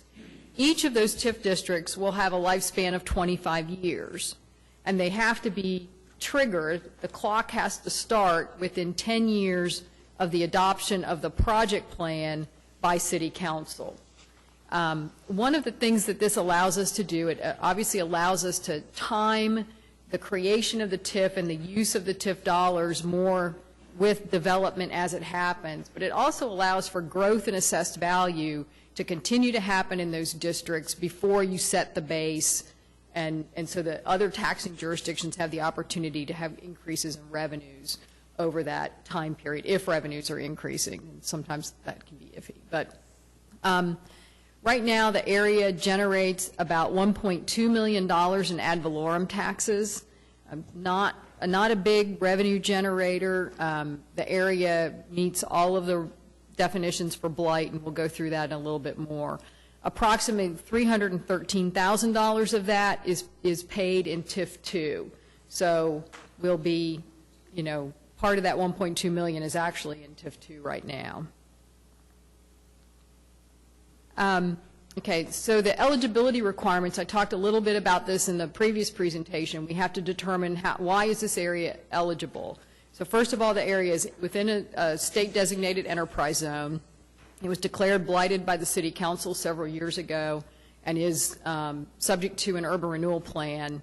And it has demonstrated continually, even since the adoption of the urban renewal plan, arrested economic development. We've had 71 demolition permits issued in the last 5 years and only 3 construction permits. And one of those was for two of those are for like nonprofit institutional kinds of uses. One was for a single family home south of the new I-40. So the Coeur d'Alene Reinvestment Area TIF District, we are proposing a revenue sharing formula similar to what we use in TIF 2, where direct projects, those projects that the city provides TIF to or we have land involved with, 100% of that increment would go to the TIF district. But on the indirect projects, only 25% will go to the TIF district and 75% will go to the other taxing jurisdictions. So this is a larger percentage than what we're doing in TIF 2. It's something that we've spent a lot of time over the past year with the Oklahoma City Public Schools, getting them better acquainted with TIF and getting us better acquainted with their funding challenges. And this is really the agreed upon formula for the indirect revenues. And then in this one, as well as like the change in TIF 2, the allocation of funds, the allocation of indirect revenues will be based on a pro rata share of their operating levies. So the Oklahoma City Public Schools gets about 57% of the indirect revenues. This is a diagram of the 6 proposed TIF districts in the different colors, and then the project area for those TIF districts. Again, the project area is where we can spend money, and we've used the same project area that we have for TIF 2. Here's another diagram of the total reinvestment area and some of the public property that's included in this area. About 31% of the total property in the Coeur d'Alene TIF district is publicly owned. And I know I do this every time, Cassie, that doesn't include the site of the new convention center. So we're in the process of acquiring property for the new convention center, so that will make that number even go up higher. One of the things that we did as we were preparing the Coeur d'Alene TIF district is we, again, did a lot of work with the planning department, used the work that had been done in the downtown development framework to identify the different types of development that we would like to see happen in these different areas of Coeur d'Alene. So, the further north you get, we want, downtown core development. The Cox Convention Center site in particular, on this map you can see, would be targeted for that kind of growth. Along the park, we see high-intensity mixed use. And then as you get further south and further away from the park, further west, more general urban and neighborhood kinds of development. One of the other things that will be included in a policy that will be adopted by City Council are density and development requirements. This map shows you what some of those density requirements will be along the park or within the whole area.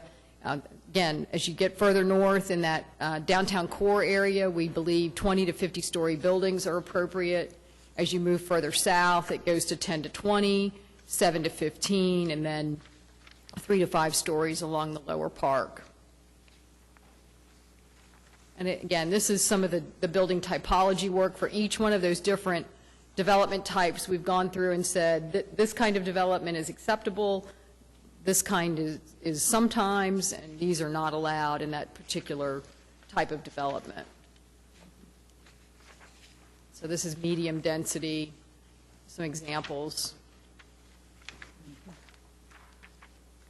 These are areas where we identified historic properties that we will be interested in using TIF to help redevelop those historic properties, and those kind of receive a priority in the project plan and in the policy.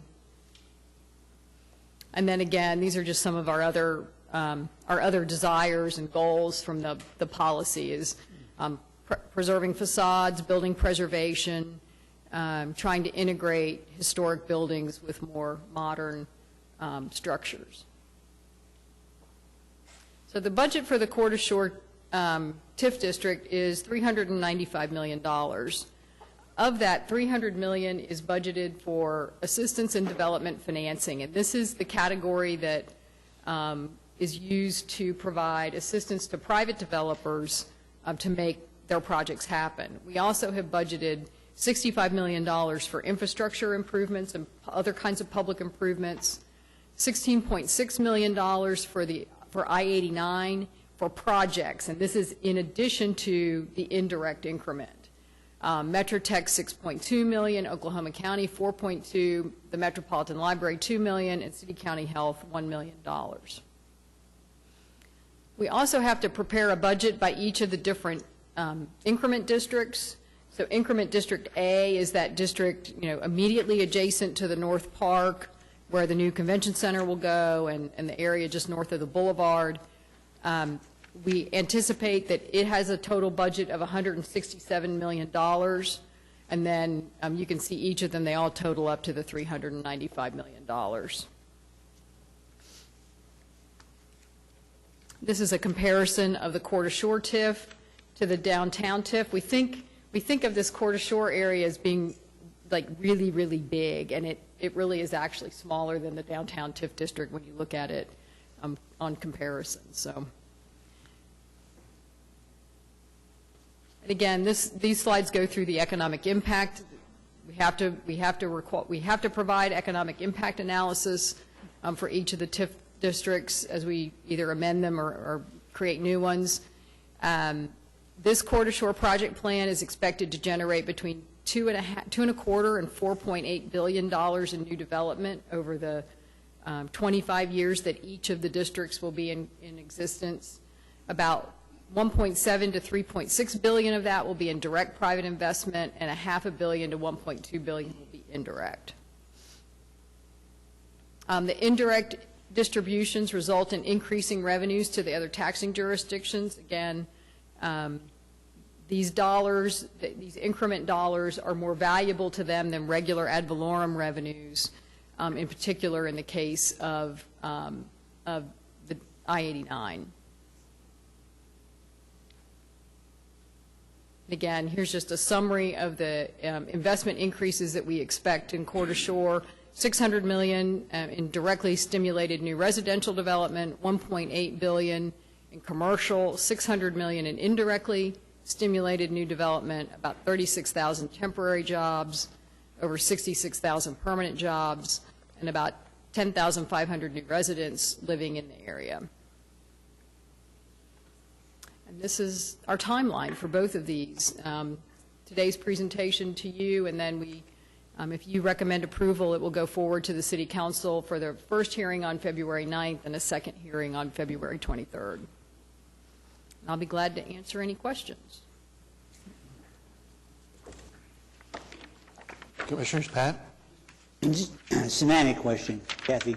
You use the term valuable dollars. There are more dollars are more valuable out of the TIF money than there are out of the ad valorem tax money.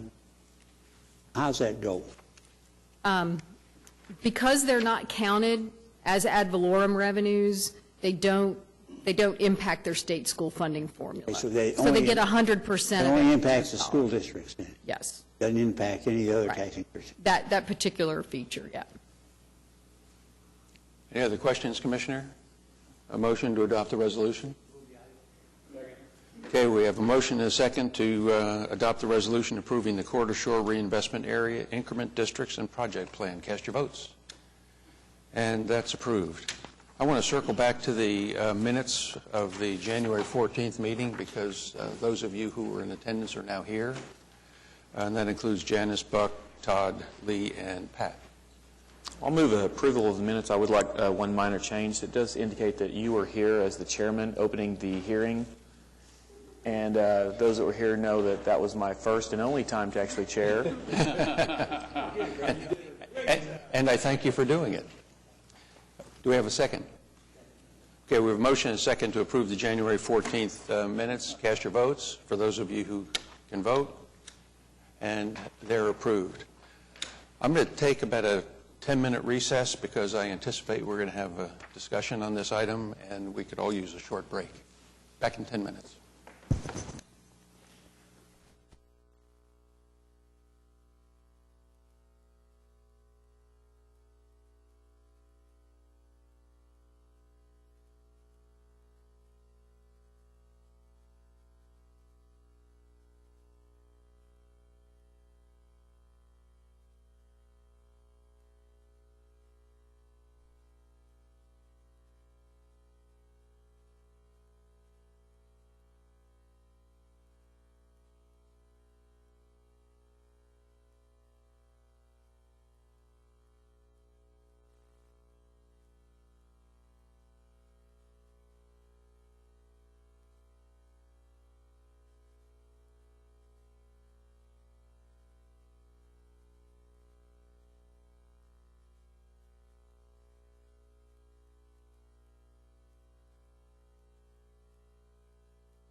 Okay, we're all here, so we'll resume.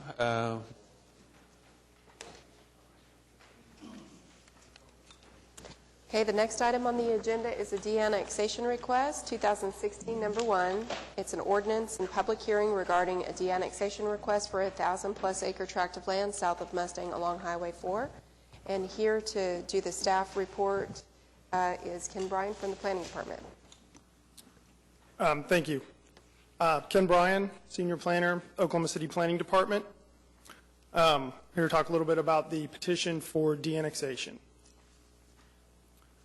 As a matter of background, the Oklahoma City staff completed an evaluation of the site pertaining to the de-annexation petition.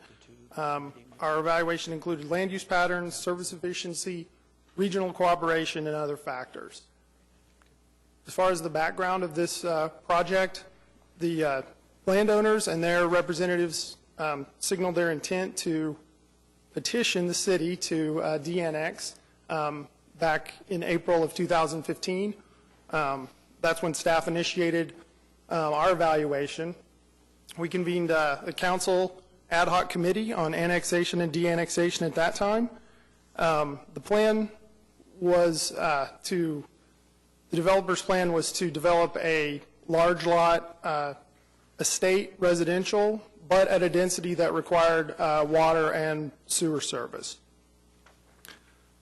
Council committee acted on, or recommended at that point that they did not find in favor of the petition, but wanted the process to move forward to Planning Commission. The fully executed petition was submitted in November. At that time, the proposal for development had been modified to include a master plan mixed-use community.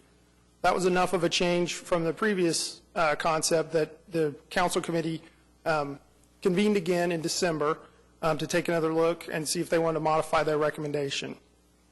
At that point, they decided to move the process forward without a recommendation from the committee. They wanted to hear from Planning Commission and the full council on this item. So here we are to have the public hearing in Planning Commission, and we'll move forward from here if appropriate. Taking a look at the site here in Ward 3, it's about 1,000 acres, abuts the city of Mustang, and you can see it straddles State Highway 4 here in the southwest portion of Oklahoma City.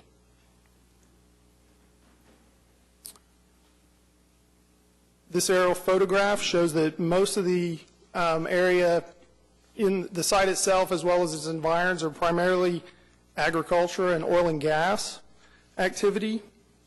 There are several large lot, 5 to 20 acre residential developments scattered throughout the area in Oklahoma City. Just to the west of the site, there's a small subdivision of acreage residential. We'll see that better on the zoning map. And we'll also take a look at the City of Mustang as well. Okay, so we can see here in Oklahoma City, most of the area, as you would expect, in the rural part of the city is zoned agriculture. You can see there the RA zoning just to the west that I indicated, the large lot residential. The small PUD there east of the site is has underlying AA and I believe is a church campground. City of Mustang obviously is more fully developed to the north of the site. Majority of that land is zoned for residential, and then the balance is primarily ag and then commercial, industrial, and so on.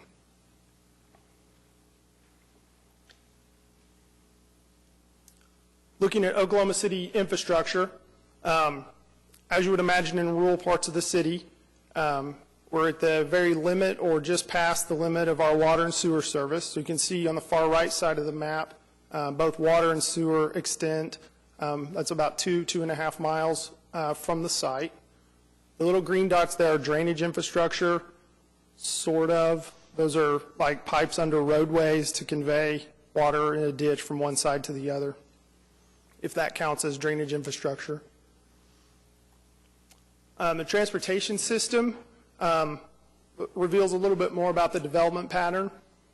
There are no plans, obviously, to extend bus service or bike lanes or trails or those types of multimodal transportation to this area. It's important to point out here that the arterial network is incomplete. So you can see Sarah Road there, or the right-of-way for Sarah Road on the east side of the site. 104th and 119th don't go through, nor does Morgan Road. And so there are implications associated with that we'll see in a minute. Police and fire response. Most of this area is in Oklahoma City, so obviously our public safety response to this area. Average response times in here are longer than police and fire would prefer for rural areas. That's primarily due to distance to fire stations. There's a station about 4 miles to the west of the site. That is at Rockwell and Southwest 119th. There's a new station that's being built soon at Richland and Northwest, or I'm sorry, Richland and Southwest 59th Street. That's off the that's off this map to the left and to the north. And then as far as response times go, the disconnected arterial network impacts those response times as well. So looking at our service efficiency profile, this is something that we incorporated as we were developing Plan OKC. As you would expect, it's relatively inefficient to provide major services to this part of town. What this means is in order to improve those service levels or get urban levels of service to this area, we would need to construct a fire station within about 3.5 miles, road miles of the area. We need to construct significant water and sewer infrastructure, such as mains, booster stations, lift stations, tanks, and maybe even treatment capacity. There are no long-range plans to do either of those things. And so as you would imagine, the combined efficiency then, which is weighted by those major services, weighted by budget, also not efficient to serve this area with urban levels of service. Plan OKC land use topology area for this for the site is what we call rural low intensity. That's designed to accommodate 5-acre and larger residential. Commercial and light industrial are appropriate as well, as long as they contribute to the rural character of the area. Ag and oil and gas activities are also appropriate. Plan OKC supports annexation and de-annexation action that enhance our ability to provide efficient services. This designation is consistent with long-range plans for the area for quite a while, including the Southwest Sector Plan that modified the OKC plan. So we're going back quite a ways now, all the way back to OKC Plan 1977, which showed this area as being rural. The Southwest Sector Plan had called this area approximately the area shown in pink here. It got a little bit of attention in Southwest Sector because there was development interest, and it said, well, we'll evaluate its rural land use designation when the development proposal is more fully conceived. So we may have arrived at that point. A few other factors that we took into account when looking at this area. About 8,000 people live near the site. Most of those are in the city of Mustang, obviously. We took a look at land supply as part of Plan OKC as well. So in the southwest portion of Oklahoma City, there's more than 11,000 buildable acres of undeveloped land that's already in one of our urban land use topologies. So that means it's fully served with urban levels of service, and would be appropriate for mixed-use master plan community type of development. So as far as benefits to the city of Oklahoma City for an annexation or de-annexation action like this, we would no longer need to provide road maintenance for the southbound lane and right-of-way of Mustang Road. However, there are some costs. Oklahoma City would forego future revenues associated with retail and employment uses. Those are both proposed in the modified development concept. Oklahoma City would no longer be in control of connecting the arterial network that I referred to earlier, so that would mean constructing Sarah Road, Southwest 104th, and 119th to connect. However, we still have to provide services to that area. The surrounding area, obviously east, south, and west of the site would still be Oklahoma City and would be in our service area. Due to that, we might see what we refer to as untimely development pressure. If urbanization occurs on this site, you can imagine that with those services available, there may be pressure inside Oklahoma City to develop on undeveloped land near this site or land that's developed at very low density. Both of those would contribute to an erosion or loss of rural character. That's an important asset here in Oklahoma City. That's been expressed to us by the public for years and years, and is an important part of Oklahoma City. It's been a long-standing goal of Oklahoma City planning policy to preserve and enhance rural character whenever possible. And then finally, right-of-way management would be challenged by this de-annexation as proposed. And what I mean by that is it splits the roadways or their right-of-ways in half, where part of Mustang Road would be in Oklahoma City and the other side of the road would be in another jurisdiction. That would also be true on the right-of-way, at least, of Southwest 119th and the right-of-way of Sarah Road. And that has implications as far as it sometimes presents a significant barrier to maintaining and working on those roadways when they're in shared jurisdictions. And we've spent a lot of time annexing and de-annexing in the past couple decades, resolving situations just like that. So given all those factors and sort of the balance of those benefits and costs, staff was unable to provide support for this particular petition. So as far as next steps for the project goes, depending on the recommendation that Planning Commission makes, we'll be ready to move forward to City Council, and it's 2 meetings of council for the ordinance, 1 introduction, and then the public hearing. That's all I have as far as information that we prepare. Any questions of Ken at this point, Commissioners? Ken, do you know when this land was annexed by Oklahoma City? I believe this is, I don't know the exact year, but I think this was in all the flurry of annexation in the mid-'60s. Yeah. Okay. Ken, one quick question. We've got some other municipalities where we have right-of-way agreements with them. They'll take care of one piece of road, we'll take care of another. Nichols Hills is an example. Western Avenue and 63rd Street. 63rd is ours, Western Avenue is theirs. Could we do something like that in Mustang?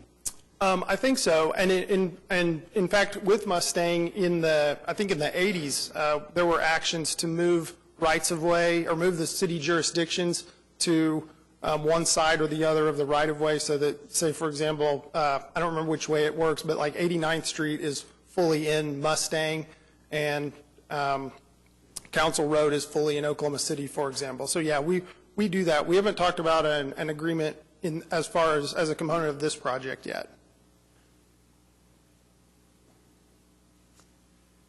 Okay.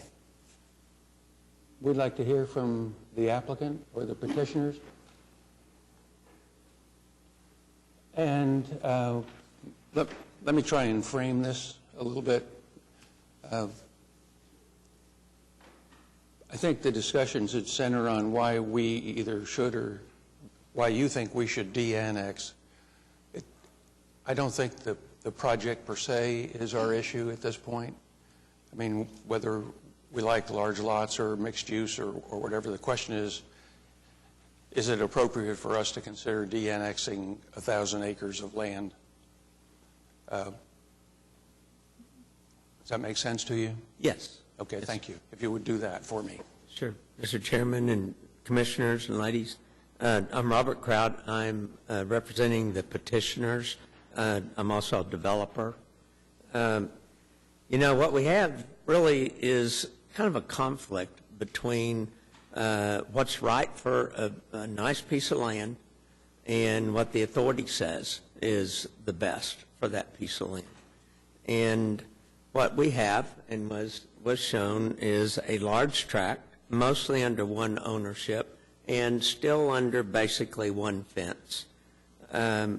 Ideal topography for development, excellent access. That highway, the new Highway 4, when it came through and bridged over the South Canadian River, split the property right in half. It is in the path of growth.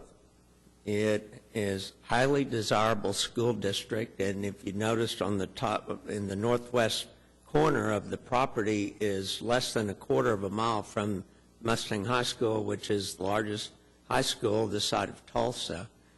So we have the school right there. It's adjacent to Mustang, a very growing community. Mustang's not rural.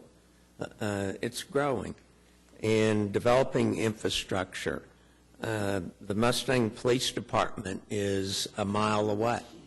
The Mustang Fire Department is a mile and a half as you would drive your trucks. The water tower is just right there, and it's a big one. So to think this is rural is unusual. As a developer, I was charged with the task of developing this property, and I've been all over it. And I just looked at that and said, this is not right to develop this rural. It is not right. As a responsible developer to do that, I couldn't. And that's when I started this whole process. And now, with Oklahoma City, the way that we have grown, we've started to get more national attention, international attention, due to things that you all have been quite a part of. We now have an international master plan community developer that has shown great interest in this property and now has about 2/3 of that property under contract to come to Oklahoma City and develop a master plan community. Now, to do that on a scale like they need, you have to be able to find a piece of property that's still contiguous, still under that, and it's very difficult to do in Oklahoma City. Master plan communities come into cities that maybe are a little bigger than us, maybe farther along than we are, but we're getting there. But the right thing for the land is to be developed with urban services. And the law says that it is under the authority of Oklahoma City. And Oklahoma City sets their authority in a plan, the OKC plan, and you all worked on it. And in that plan, you described that this land should be developed at a rural density. And that means that I'm to go out there on 1,000 acres and break that up into 5-acre tracts. In other words, waste the land, in my opinion. Or maybe 2-acre tracts and drill, 400 water wells and septic tanks on this land? Because it's going to develop. It's not going to be like this. The owner of it has been involved in master plan communities in Phoenix for years. That's his vision, is to develop this as a master plan community. The staff report and other information that you all have reviewed and was in your packet makes it clear that Oklahoma City has no plans to serve this with either any kind of services, utilities or police, fire. There's no plans for that. Mustang has the infrastructure and the services available across the street. They've passed a resolution in support of this. With the intent that if it is detached from Oklahoma City, that it could be annexed into Mustang. And so here we are, What do we do? Do we, it's right there. Mustang could use the land. It's good land for development. It has a national developer with most of it under contract. Do we just say no?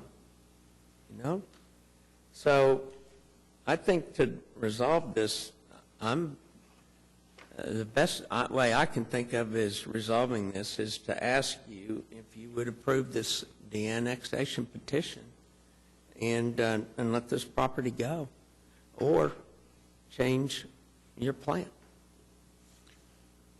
Well, that didn't answer the question that I asked to begin with. I think there's a larger question than this piece of property, because if we were to de-annex this parcel, we're going to get a series of de-annexation requests, I would think, moving away from this parcel, one after the other. And I think that we've not looked at annexation, de-annexation here in the city for many years. And if I'm kind of interpreting what the City Council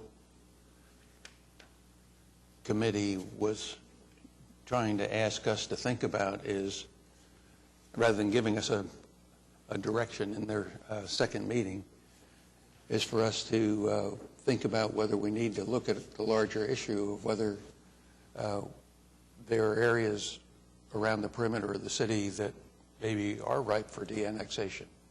I don't know the answer. I don't know if it's yes or no, but I think if we say yes to this, we're saying yes to losing that whole quadrant of the city over the next few years. So I don't think the question is this piece of property. I think it's a larger segment of southwestern corner of Oklahoma City, and I think maybe that does suggest that we step back and take a look. I mean, we think that, you're going to have the highway Kilpatrick going around or connecting. That may make this whole area ripe for that. But I think that's a big question. It's not a 1,000-acre question. And so, I mean, that would be my point at this time. And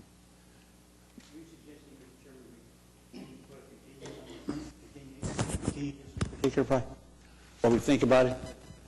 yeah, my suggestion is that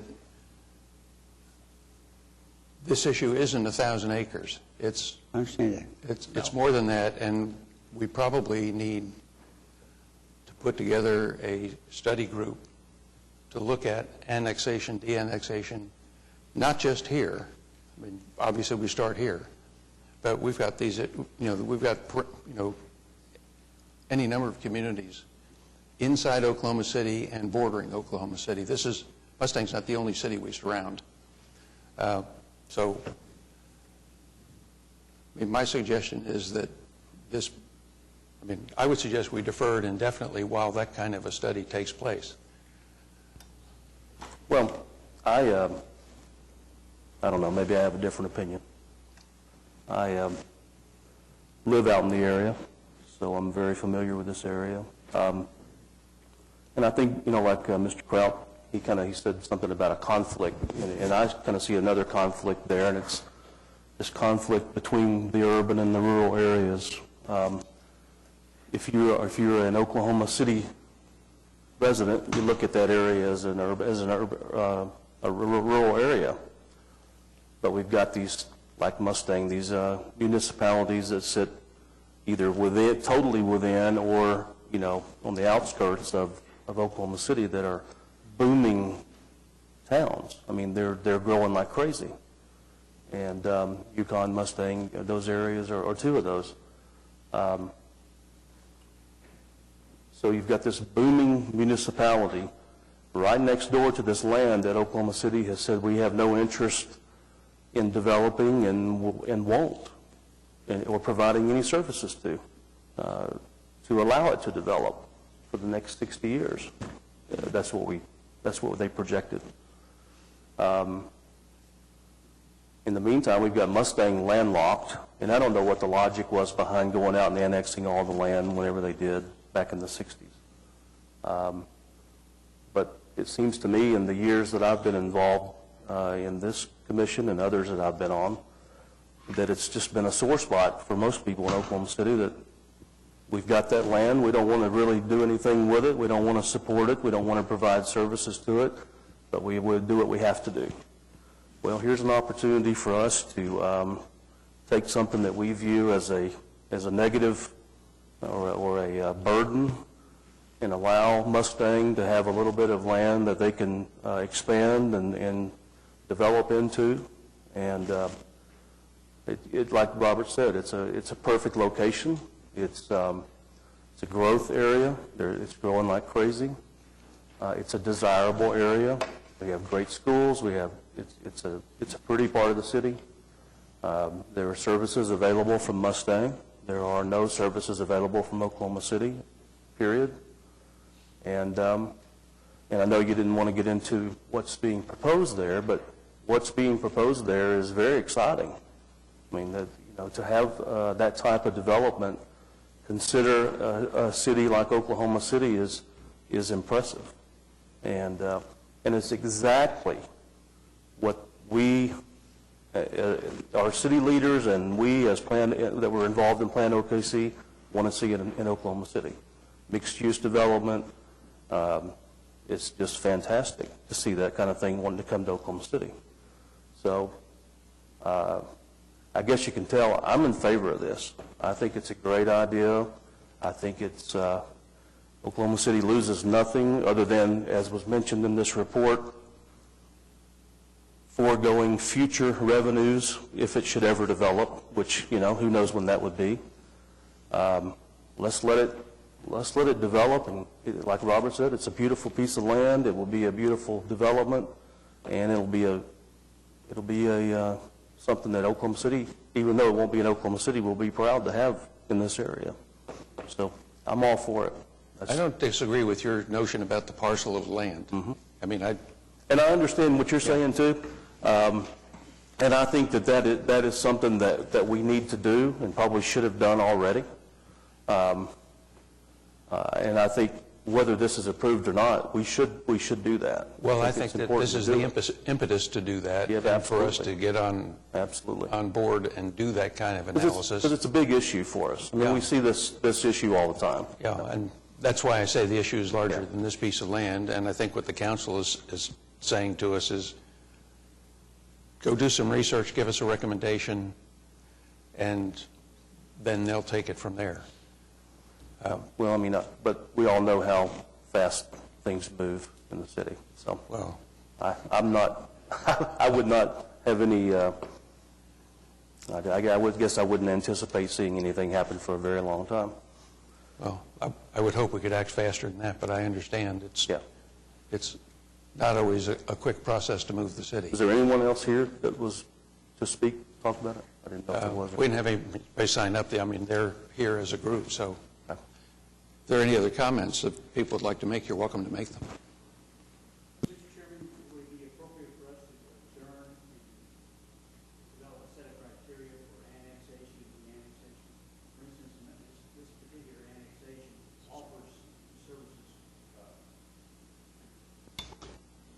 Police and fire services better than we can provide. Right. And could that be a criteria we look at these other offers of annexation or de-annexation? Sure. I mean, those are the things that ought to be taken into consideration. Well, our police and fire department are spread very thin right now in the outlying area. By definition, yes. And so I think it would behoove this particular body to come up with some definite criteria we could apply to an annexation or de-annexation effort. Well, we got some of that from what the staff report has told us, but... Yeah, well, some of it, but we didn't get all of it. We didn't develop a set of criteria we could apply to this particular case. No, and like I say, I think one of the implications of any request is what it leads to from here. And well, I think as a matter of public policy, does ultimately the council want to consider de-annexation? We've already done it. We've de-annexed. Well, we do it in different places, and what were the high school, we de-annexed the roads, don't we? Well, what were the criteria then? The same as now? There weren't any criteria then. Oh, okay. Mr. Chairman, I don't think that I'm prepared to vote on this today, partly because I think it's too serious a question to decide sort of off the cuff. This is not a piece of property that sits on the very outskirts of Oklahoma City. It is an area that's surrounded by Oklahoma City, and for me, that makes it a little bit more difficult a decision to make because of the complications that would ensue. I also have to say I can't agree that by designating this area to remain rural, we're saying that it doesn't have any value to us or that we're ignoring it in some way. I mean, I'm pretty sure all of you, I know I have heard many, many times from the people who live in the outlying areas of Oklahoma City that that's why they're there. They value that environment. And so I don't want to send a message that because this area is designated to remain rural, that means somehow that we are not placing any value on it. Yes, it is difficult to provide the same level of services that are provided to folks closer in, but I think that's part of the decision that people make when they move to these areas. I don't really have an opinion that I want to express today on the issue of annexation or de-annexation, but I think it does merit further study. Well, I'm sort of in the same boat. I don't know whether we want to be doing a lot of this as public policy or not, but I think that's a question that needs to be answered. And I also recognize that in this part of the city, in our rural areas, there's more development pressure than I see in southeastern Oklahoma City or northeastern Oklahoma City. So I understand that that's occurring. Do you want to allow us some time to try and develop or do some study and get some answers on the broader question, or do you want us to vote on this today? What is your pleasure? Well, I would like for you to vote for it. And well, I understand that. If that was today, then that would be. I mean, I can't tell you how the vote would go. I mean, I don't know, listening to the discussion. How long do you think that would take? Are you talking about one meeting or two meetings? I'd have to ask our planning director, because we're talking about a process, not just one committee meeting. Just off the top of my head, throwing something out there, we have a type of a process that we can do through study sessions of the Planning Commission where staff could try to do the same type of evaluation for this 1,000 acres as it might for a larger area adjacent to Mustang, considering efficiencies of services that we wouldn't provide if Mustang provided them, those types of things. But I think that presenting that to Planning Commission in a study session, being able to evaluate different options might take us a couple of months. Ken, would you say? And those are open meetings, by the way. You'd be welcome to attend. They're not closed sessions. Correct. And that would allow us an opportunity to get together. It's publicly noticed. It's a more informal type of sit-down workshop, people at a table, to talk through some of these issues. And then we might be able to have more information about alternatives other than just this 1,000-acre site that we might be able to make a recommendation to council. So that would be my suggestion on a process. If that makes sense to you all, then we might be able to set.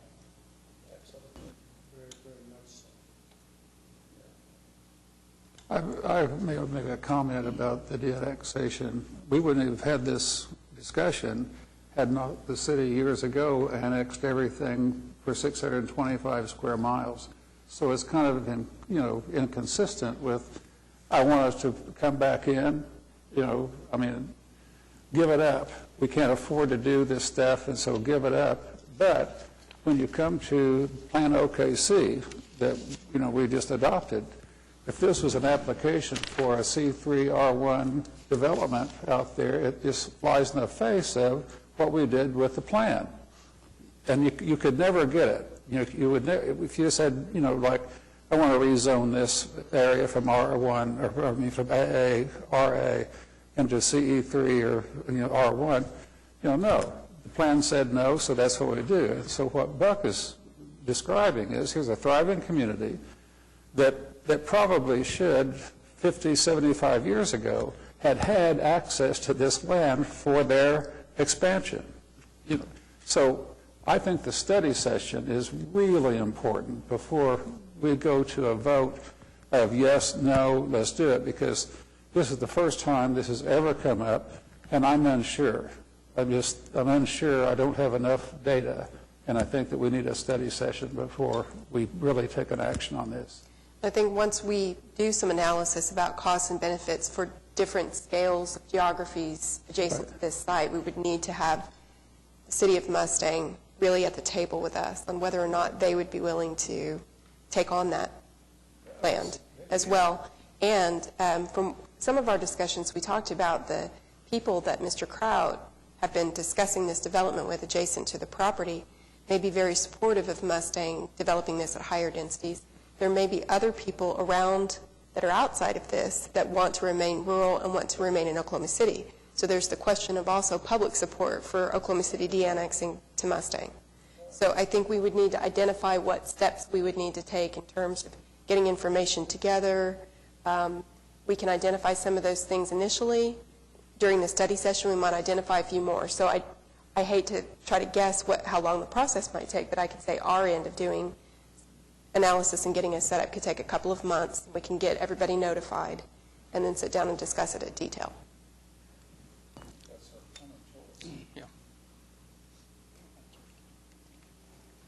You open to that process, maybe be a part of that process? I think that needs to happen. You're looking at it from a different perspective. I'm looking at 1,000 acres. You're looking at a city. Yeah. Right. And, our 1,000 acres being delayed by 2 months is probably not the end of the world. Oklahoma City certainly is only going to get stronger in 2 months, so in a better position than to decide to let some of this land go, I guess. And our role is to consider the larger city issues too, implications, not just this individual tract under these circumstances. As planners, this has implications. It's like dropping a stone in the water and the ripples go out.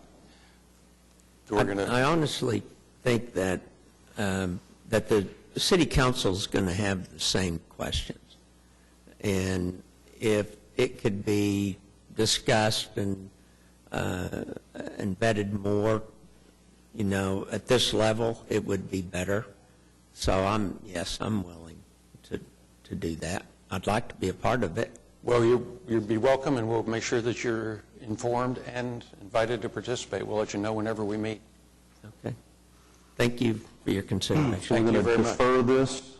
Do we need to defer this, or what? Do we need Continue it for initially 2 months and see where we are. Okay. So I'll make a motion that we continue it for 2 months, and we'll reevaluate them. Okay, we have a motion and a second to continue this item 23 for 2 months, which would be March, and I can't remember March 24th, I think. Okay, cast your votes, and it's continued. Thank you for sitting through the meeting to discuss this with us. The remaining items were continued. So we're to Planning Commission members. Any items for discussion? Todd, we're going to miss you. It's been a pleasure and a privilege to work with you. Look forward to working with you in the future for sure. Yes, I do as well. Thank you. Don't go very far. Any other discussion? Planning Department? Aubrey? Don't have anything else to report other than seconding that, Todd. It's been great to work with you. Really appreciate everything you brought to the table. We're going to miss having you at Planning Commission, but hopefully there'll be some other roles, since you are so fond of volunteering for public service, that you'll find something else to do as a Ward 8 resident. Development Services? Nothing?